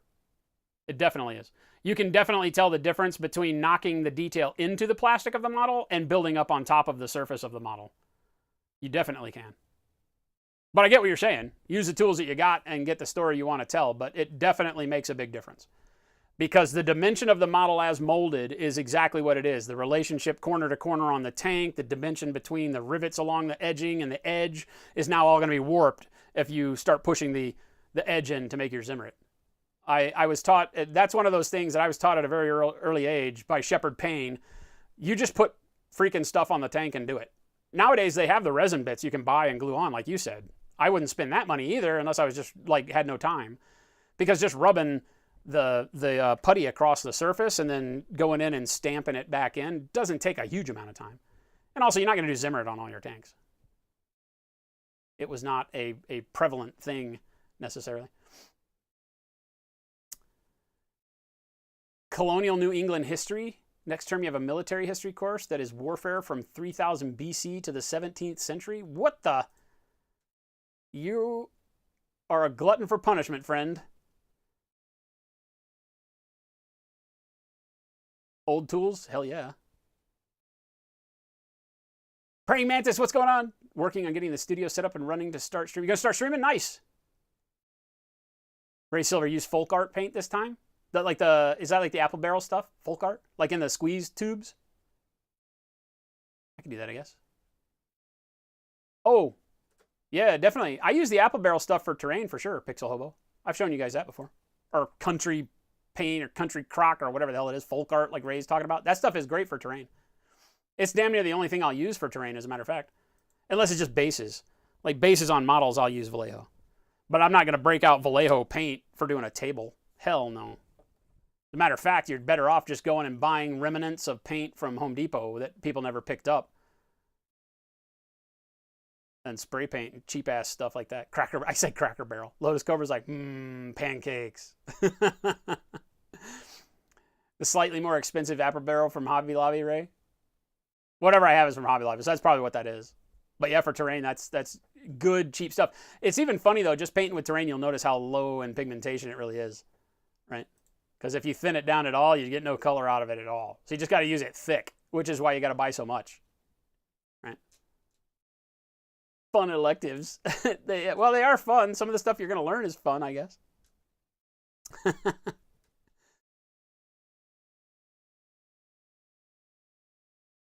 All right, so next on this is the part where we have to go in and kind of reprime everything because we're not really looking for this to be rust colored. I'm not going to use the rust color of what we have here for anything. That's not the point of what we did. I just wanted the texture, okay? And I've got it to where I feel like it's fairly varied, right? I don't have as much texture up on this piece as I do on the piece that's going to sit next to it. Stuff like that, so I'm okay with that. Right. And let's get a airbrush.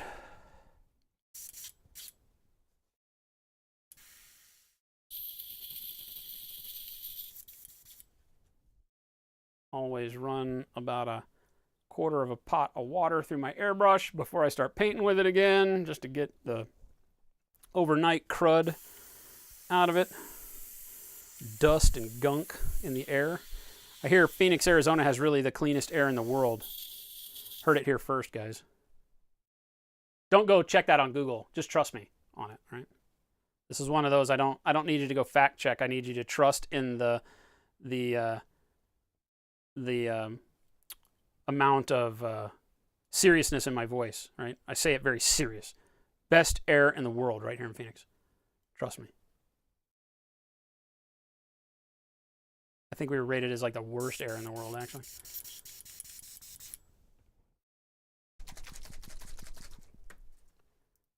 Stynylrez, the only primer in the world. Not true. You can use Vallejo as well. Stynylrez, right out of the cup.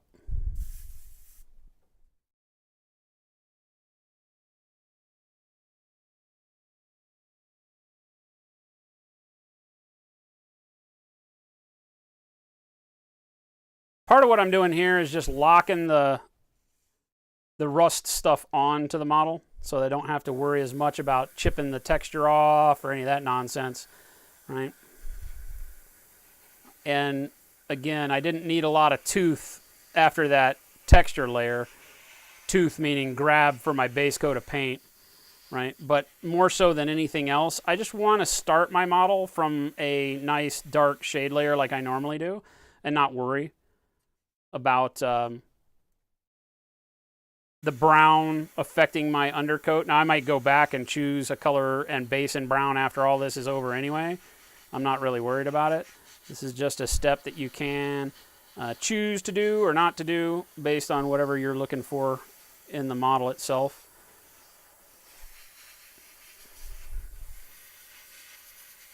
I don't have to get complete opacity out of this.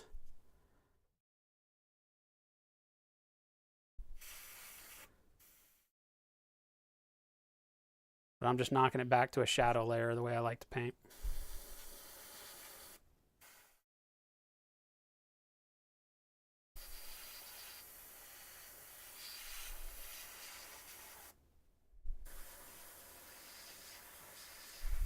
Haha, cheater, didn't paint his feet. Aha.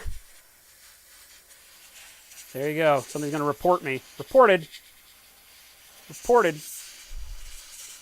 Slow fuse, cutting corners. Never thought we'd see it. Sloppy painter. Hashtag cheating.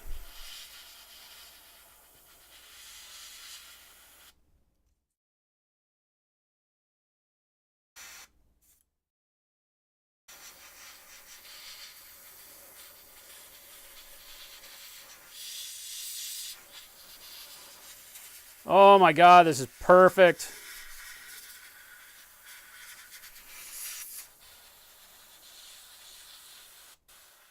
Love it when a plan comes together.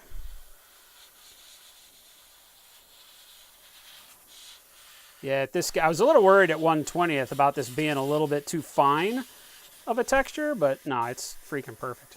I put a little bit on the underside of this gas tank, the fuel tank here, so I could have it actually be rust, but I'm going to go ahead and reprime it anyway.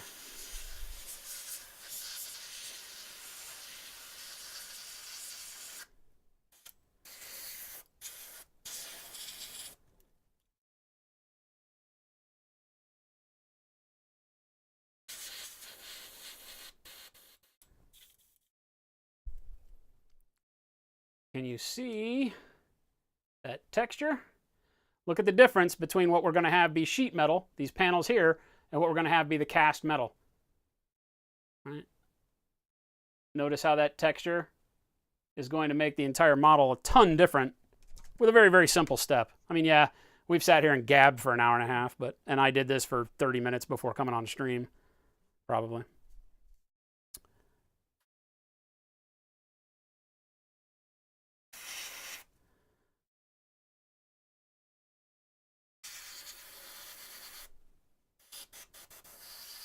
But in the grand scheme of things, for the effect you get, you can't beat it.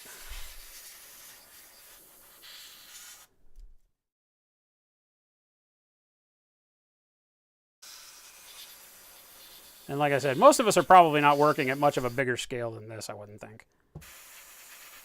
Might be some of you out there doing some crazy 1/6 scale stuff, but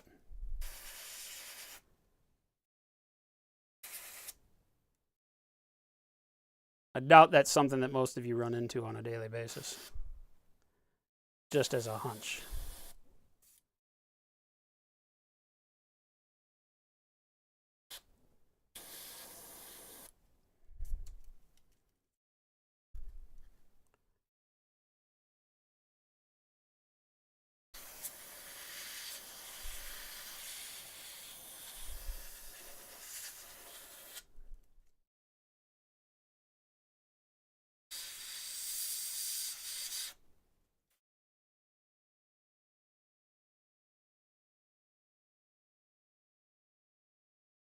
Left all these parts mobile so that I could get paint in where I needed it.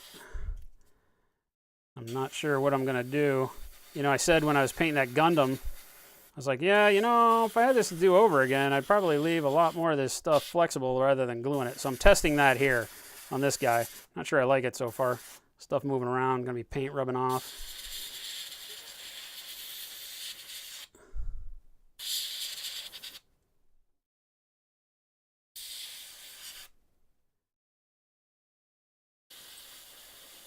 Going to mean quite a bit of cleanup after the fact, I think, but all right.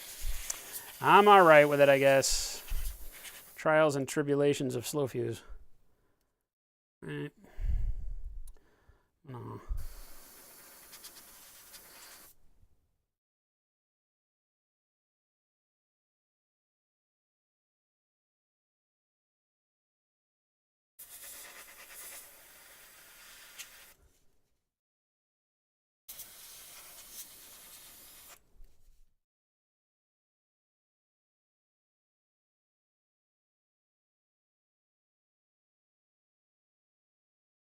That out real quick.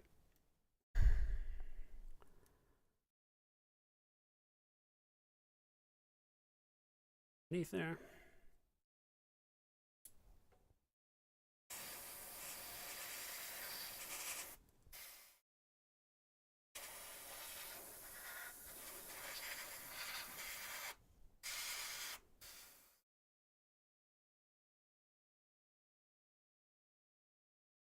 Now I left this front plate here smooth just to give some texture difference on the front of the model.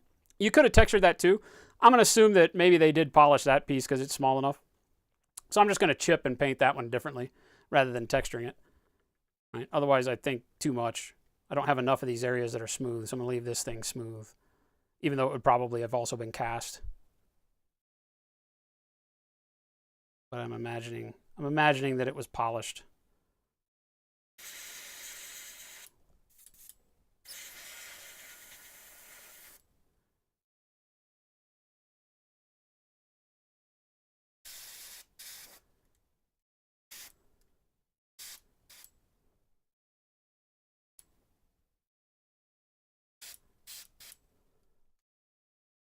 Alrighty. And that, my friends, is by far one of the easiest ways to get a really, really good, quick scale cast metal texture on your models with no fuss at all.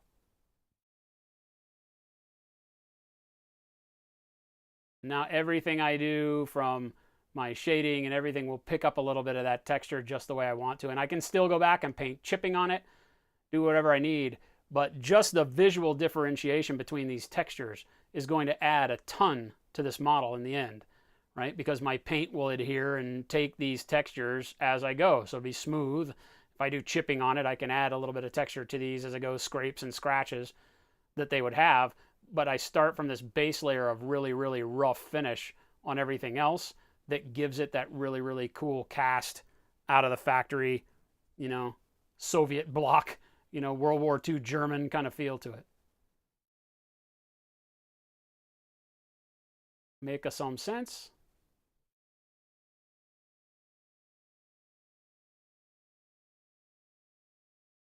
Not a lot of money, not a lot of time, lots of good return off of that. So for hobby investment, I feel like this is one of the better ones that you can do if you're looking to get texturing done. You'll use a lot more putty if you choose to do putty than you will in texture paint. And like I said, as long as you're in that, you know, 1/35th, 1/20th, as we're doing here, this is 1/20th scale, but as long as you're in that 1/20th and down to, like I said, probably 1/72nd. I don't know if I would do Flames of War like this. You could try it, right? The texture might be a little bit big for Flames of War, but I'd be willing to give it a shot. You know, like doing the turrets for your Flames of War tanks like this might not be a bad idea. Give it a shot and see.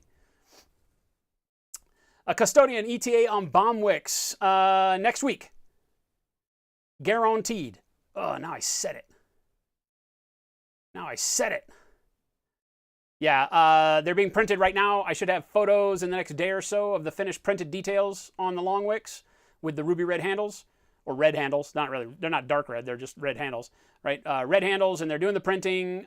We switched over to a silver lettering that I think works better. So red handles, silver print, and I should get photos, and then they said they'd be done by the end of this week, and then it's just shipping time. And those are all assembled and printed in the US, so I don't have to worry about overseas shipping. So literally like 2 days after they're done, they'll be here. So next week we'll be announcing those in the store if all goes well, assuming there's no huge end of world style problems. You know, I don't put it past the world to give us those kind of things. But yeah, sables will be in stock next week. The det cords, the new det cord brushes that I was painting with, the new synthetic Kalinskis, those were made available on Friday. We've already sold over 100 sets of these, so they're going really quick. I'm loving it. Thank you guys so much for the support on those. Those are the super detail set, so they come in a size 1 as the largest, and then they go down from there. 0, 00, 000, and the X10, which is insanity as far as sizing goes. Where is it? Here it is. Right. So there's the 000 and the X10. The X10 on the right and the 000 on the left, or 000 on the right, X10 on the left. Random hair not included, right? So you can get a feel for just exactly how fine of a detail set you're talking about when you can get down to that. And they are all available as singles too. We've already been selling a tremendous amount of the number 1s, surprisingly. So I think people are going to be, hopefully people are going to be as pleasantly surprised with the performance of these as I have been. I've only been painting. We've been painting this entire bust with those synthetics, right? So everything that I've done, from the glazing on the skins to the detailing on the malachite to the blending on the non-metallics, all of that's been done with those synthetics, and I can't speak highly enough about them. I'm super stoked. I forget that I'm painting with a synthetic, and that's saying something. So.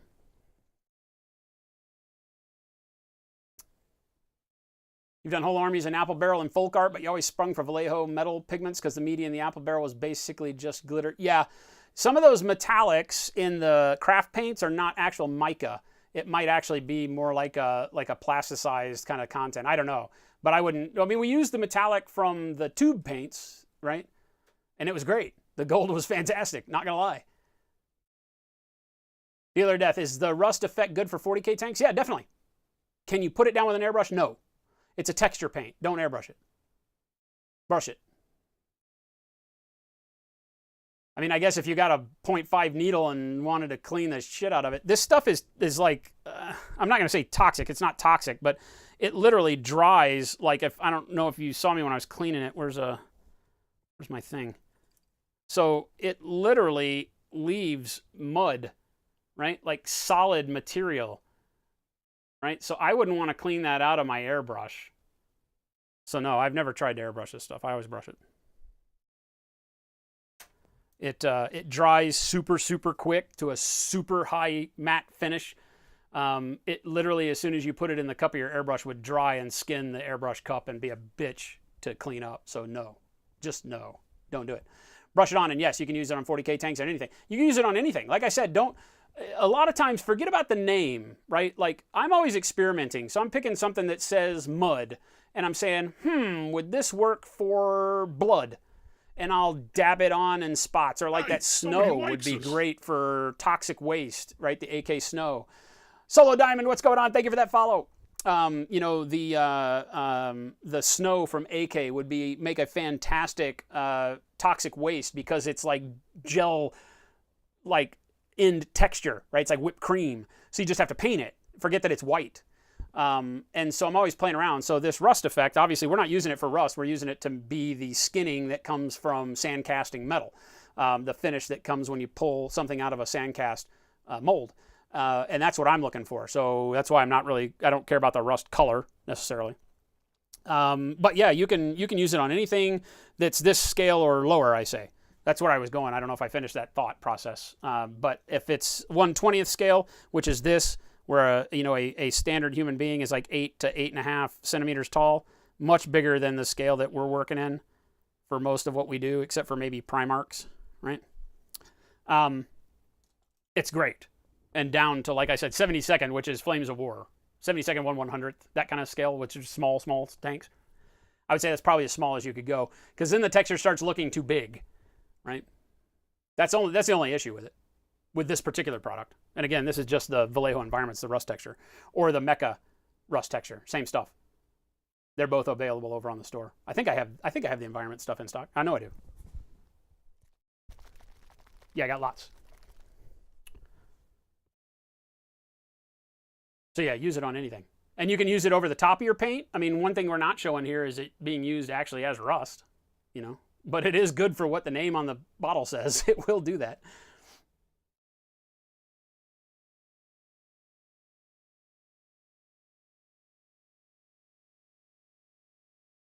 Lazy Dargan, that is your town? What are you talking about?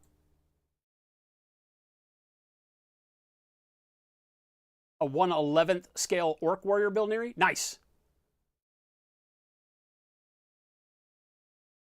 Wonder what you could do to create a hand hammer forged looking plate panel. Okay, so I have the perfect thing for creating hammer forged looking plate panels. I'll go get the bit. Hold, please.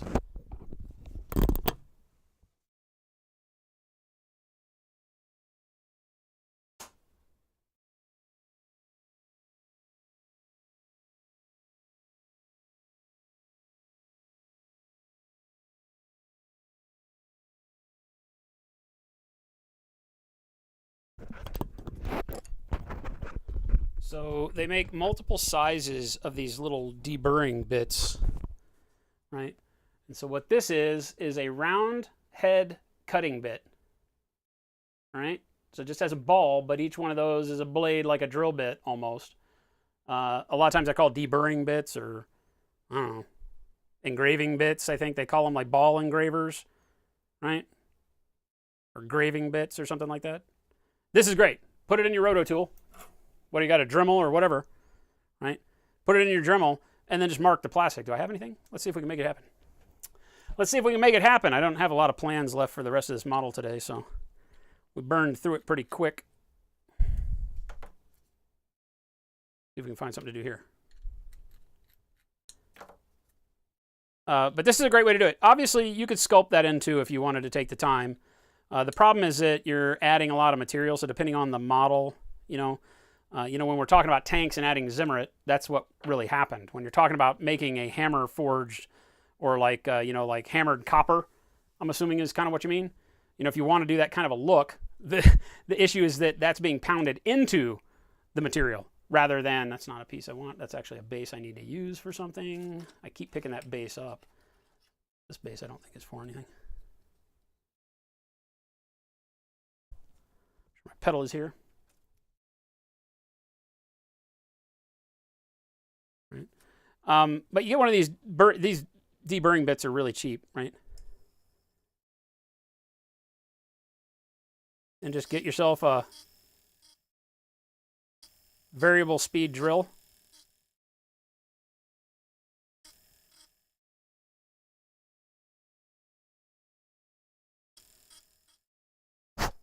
Right. And you can start making whatever pattern you want. I'm just doing this super quick, but you can imagine if you spend the time to make sure that each one is got a divot right up against the next one. You're going to need a variable speed drill for this. Obviously, notice how I'm using mine very, very slow so that I don't have to worry about the bit skating across the surface. And if you get one of these round ones, you can go with just the tip of it, and it'll make less of an impression. So you can do even fine work because it doesn't have much of a cutting surface at the tip. Right? So notice how that gives you a much duller impression. But using the side will take out a lot of material. You just got to make sure it doesn't skate, because if it skates, then you get a horizontal line. Right? So you just kind of want to sit here at very low speed with your Dremel. Don't know if you can hear that, but it's just zip, zip, zip, zip, zip, zip, zip. And again, you can create hammered surfaces out of this. It's really, really cool.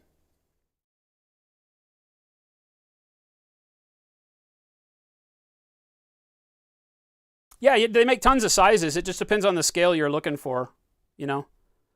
Like if you were hoping for this to be like hammered at the size of a Space Marine, then you don't want to use a very big thing because that's already bigger than a finger, right? But yeah, if you take your time and then just use some sanding, some fine grit sanding paper to smooth out any of the divots that you cause that are a little big, then you're winning. Super easy. But I would suggest that, and just practice on some sheet styrene or something first before you go after your model. But again, it's not like it's a huge deal. You can, if you mess up, you can fill it in with putty and redo it.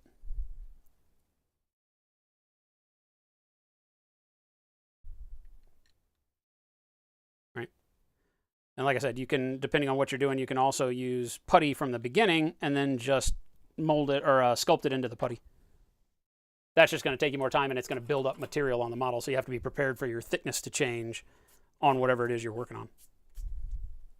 But again, it's just a ball deburring bit or a ball engraver. They make them of all different sizes. I've got teeny weeny that don't even look like there's a ball on the end of them, but there is. So you can get those at like Hobby Supply or like jeweler supply places and things like that. I don't remember where I got this at. Obviously, Dremel, I think, sells them. These aren't Dremels. I don't remember where these came from.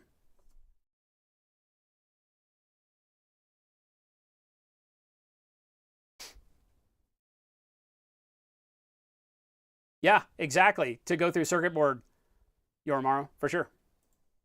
To expose traces.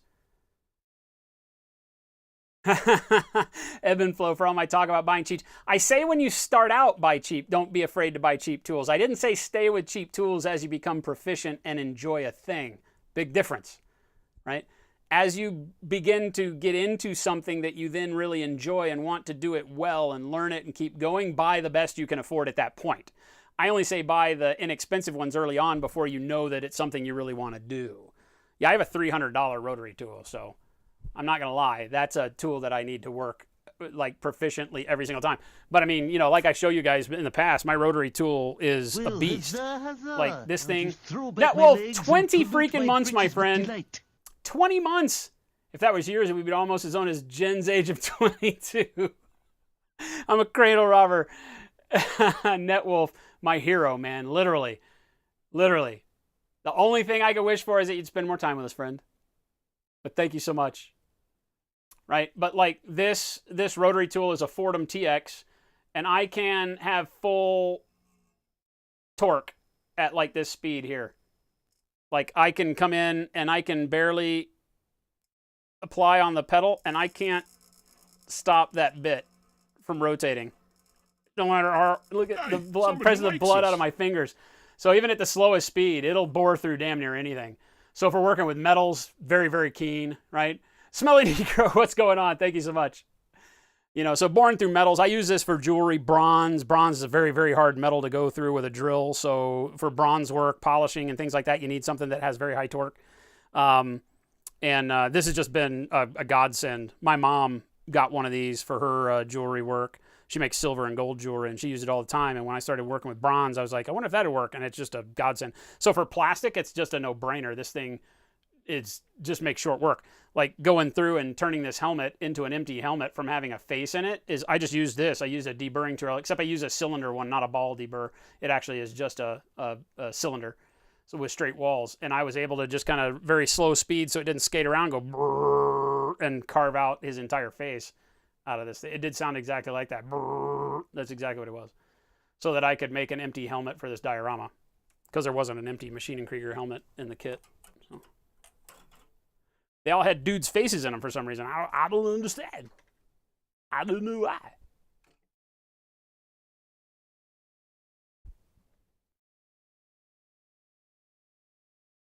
Today you'll be standing up when you stream just like your elders, Spiky Bits. Hey, kids these days, it takes you forever to learn, man. Treverian, what's going on, man? Good to see ya. Click on that man's name. Treverian, an amazing sculptor and painter here. And you think you're still twitching? I haven't seen you on in a long time, Trove, but good to see you.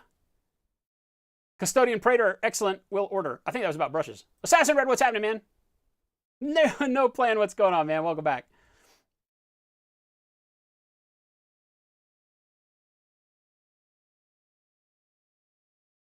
Bill Neary, yeah. China tool. But I think you can just get the Dremels, and they're pretty cheap. Like you can get a Dremel set that's usually like 5 or 6 bits, and they have those deburring tools, and they're probably like $10. But you'll get real metal ones instead of China metal. Forrest, you used to hear your ex working with some kind of high torque Dremel in the bedroom from time to time. You don't know what she was up to? Yeah, you know, the right tool for the right job, friend. That's crazy. That's crazy. All right. So we will take a look over at some whip. If you want to do exclamation point WIP, I think I'm done with what I can show you in our 2-hour Tuesday. Anything else I do is going to take too much time to start dropping color. But our goal was to get cast metal texture on the model, and we win. We did it. You can see the difference between the sheet metal and the cast right up front. Right? If I were going to go and dry brush this, you'd be amazed at how much that texture would pick up, even though it's very fine. You know, we're not looking to make it porcupine or, you know, scales on there, although that is what it's called, is scale on the metal. You know, but it's works like a champ. And now I just start painting like normal. So my next step is going to be to pre-highlight this, just like I would any other model. Then start blocking in my colors. Start figuring out what I'm going to do for this thing, which I really haven't figured out. Because we're doing the Tank Girl kind of vignette, I'm thinking it'll be kind of, I really don't know. I'm thinking like US drabs or maybe Russian drabs, a little bit more yellow to it than that. So like the yellowy greens, and we'll block it in like that. But I think I'm going to do like maybe one leg and red primer. You know, kind of like the World War II, like the German tanks you would see, like when they, you know, it was just red primer for whatever reason. I might do just like one leg and red primer. Paint like ouch on it or something like that, like it was replaced. I'll figure it out. I really don't have an idea yet. I'm kind of winging it as we go. Texture was the first step, then start figuring out colors on the rest of it. I left it like you saw, like I can break it all apart so that I can paint each part individually, which is going to be a big help. I didn't glue all the sockets like I did with the Gundam, just because I wanted to be able to make those decisions as I roll along. But I have the pose ready, right? Holding the helmet in the hand, her standing in the cockpit, taking her clothes off, right? So it's going to be a really, really fun vignette. I'm super excited about it. I've got all these ideas in my head, a lot of stuff in a small area, so I hope I don't overdo it. But I think it's going to be a fun one to watch. Hopefully you guys enjoy it as much as I do as we find like little fun stuff, especially when we get to the point where we're like hand painting all of the decals and kill marks and slogans on the outside of the armor, like Tank Girl style, you know. She was big and she farted a lot. So I'm feeling like on the butt of the thing we'll put like poot, you know, or something like that. Forced induction or she's taking her clothes off or putting them on. I've got it. The story in mind, the vignette is called Oasis. There's going to be a palm tree and a little puddle of water, and we're going to assume she's taking her clothes off so she can go skinny dipping. Right? I mean, she's got her bra, and she's got bra and underwear on. The sculpt does. There's another sculpt like this that's naked, but I didn't want to go. I like the Tank Girl wears her bra and shorts all the time, and her bra on the left breast has the British bullseye-looking symbol, and on the right has like a heart or a star. So we're going to paint it like that. White bra with the symbols on it, and then on the underwear, something on her butt. We'll figure out something to put on her butt, you know. She was all, you know, teen angst all the time, so it should be fun to come up with some cool slogans to paint on it. What is that model? Is this a Takakoma? Just got online. Milo, the short. No, this is a Maschinen Krieger, which is an old early 80s comic from Hobby Japan that is kind of, you know, what would we say, alternate historic World War II and after, you know, weird war, where, you know, the Axis and Allies had these big, you know, armored suits. I guess it wasn't really Axis and Allies. It's actually more mercenaries than anything. I think it's like Axis and mercenaries. And so it's these big armored suits. This one's called a Mark 44 Ammonite. So that it has an engine behind the kite. It actually has a fairly detailed engine compartment back here, but there's no real way to show it off. I guess I could have had these hatches open to see it, but that's not the story I'm trying to tell. So it just has a fuel tank. You know, you can imagine like a normal combustion engine that drives this big thing is kind of what it is. And so today we just showed everybody how you can go through and add texturing so that we can get a cast metal appearance on a lot of these big, what would be big cast metallic pieces. You know, this is not going to be a formed sheet of metal that makes these shapes, whereas this is sheet metal. So I didn't put any texturing on that. That will just do like scrapes and dings in and things like that to give it texture. But I wanted to get that cast metallic feel, just so that the whole thing has kind of a different attitude from the start, rather than doing all of that with brush, which can look monotonous, right? If you have that kind of texture that you're trying to put all over the surface of a model, with a brush it can start to look a little monotonous. This gives it more of a realistic feel. So just an easy way to get your texture down quick. And we did it all using the Vallejo Environments Rust Texture. Just paint it on. A couple coats, being real sloppy, heavy, no thinning, just real heavy, stippled on. And it's a great way for this scale. I wasn't sure if it was going to look right at this scale, but I'm super pleased. I don't do much 1/20th. My scale modeling days were all 1/35th scale. I did ground-based stuff. I didn't do many planes or ships or that kind of stuff. I did World War II tanks. And so at 1/35th, this works great. And then, of course, at 28 mil or heroic 30 mil or 32 mil like we work with in wargaming, it's fantastic too. So again, this for a great texture base. Forget that it says rust. Think about it as just brush on texture. Brush on fine texture. And you can do, just use your imagination. You can figure out tons of stuff to do with it. So yeah, that's what I was showing off today. That was the point of today's show. Smither.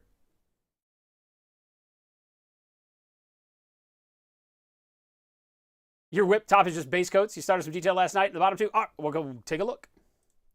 We've got a couple minutes to spend looking at some whips. I don't know where to start. So I'll just go with my gut on this one. I feel like it was some big dragon thing. This dragon thing, I think, right? So we're going to start here. Somebody else. Do I need to back up? Do I need to look at this? Is this somebody's? Look, I can paint and write art. I don't know what that is. I know what the model is. I like that. I don't know if that was meant for me or if that was from last night. Tell me and I'll go back and look at it. I feel like it's this guy. Dano, whip, trying to speed paint a model to get back into painting after moving. I feel like that's a great way to do it, man. Just throw paint at a model. This is looking pretty good. I'm digging it. I like the bone on the front. The colors are going to look pitching. I can dig it. No Plan has a quick question. Says, I'm working on one of our creature caster models here, and there are some sections where it's tough to tell where one part ends and the next begins. How do you tackle such parts? So, like on some of the creature caster, it's a little rough to tell, like if they have like bone armor, where the bone and skin come together because there's no dividing line. So for stuff like that, it's all about your blend, right? So if you're going from like skin tone to armor, or skin to bone, or bone to armor, or bone to blade on the weapon, or whatever it is, it's literally going to be a choice between either do some sort of smooth blend or texture that blend to make it happen. You can go in and do some really cool stuff with like spotting. Here, before we get into, I think this is Genuine's bust. Let me do a magic card deal real quick, and I'll show you, right? So you have like tremendous 80s pencil, right? So obviously, if you've got, you've got like, bony armor that is on a thing and then it turns into, flesh. This happens a lot on their models. So we've got all this, bony texture that then just kind of fades out and turns into, maybe this is an arm or with a hand down here or something like that, right? So if you've got something like this and there's really nothing in here, detail just kind of goes away, right? Which they're apt to do rather than threading. Then you can either paint what would have happened. So you can have this be bone, and you can then just kind of come in and paint these, these edges that kind of come down like this, and then just shade them, right? And create your own separation. Does that make sense? Right? So you can imagine coming in and painting these as lines, right? And even though they're not sculpted on, if you shadow them correctly, right? You do a little bit of shadow where the skin gets darker up against it, treat it like a three-dimensional shape, even though it's not a three-dimensional shape on the model, paint it as one. You can fool the eye into thinking that there's a change there, right? This never works because this eraser is garbage, so we'll draw another one, right? So imagine we have the same thing down here, and it just kind of goes into an arm, the bone, right? And you just have kind of a ridge up here and just kind of ends. Your other choice is that you can fade along this and just have your colors fade into skin.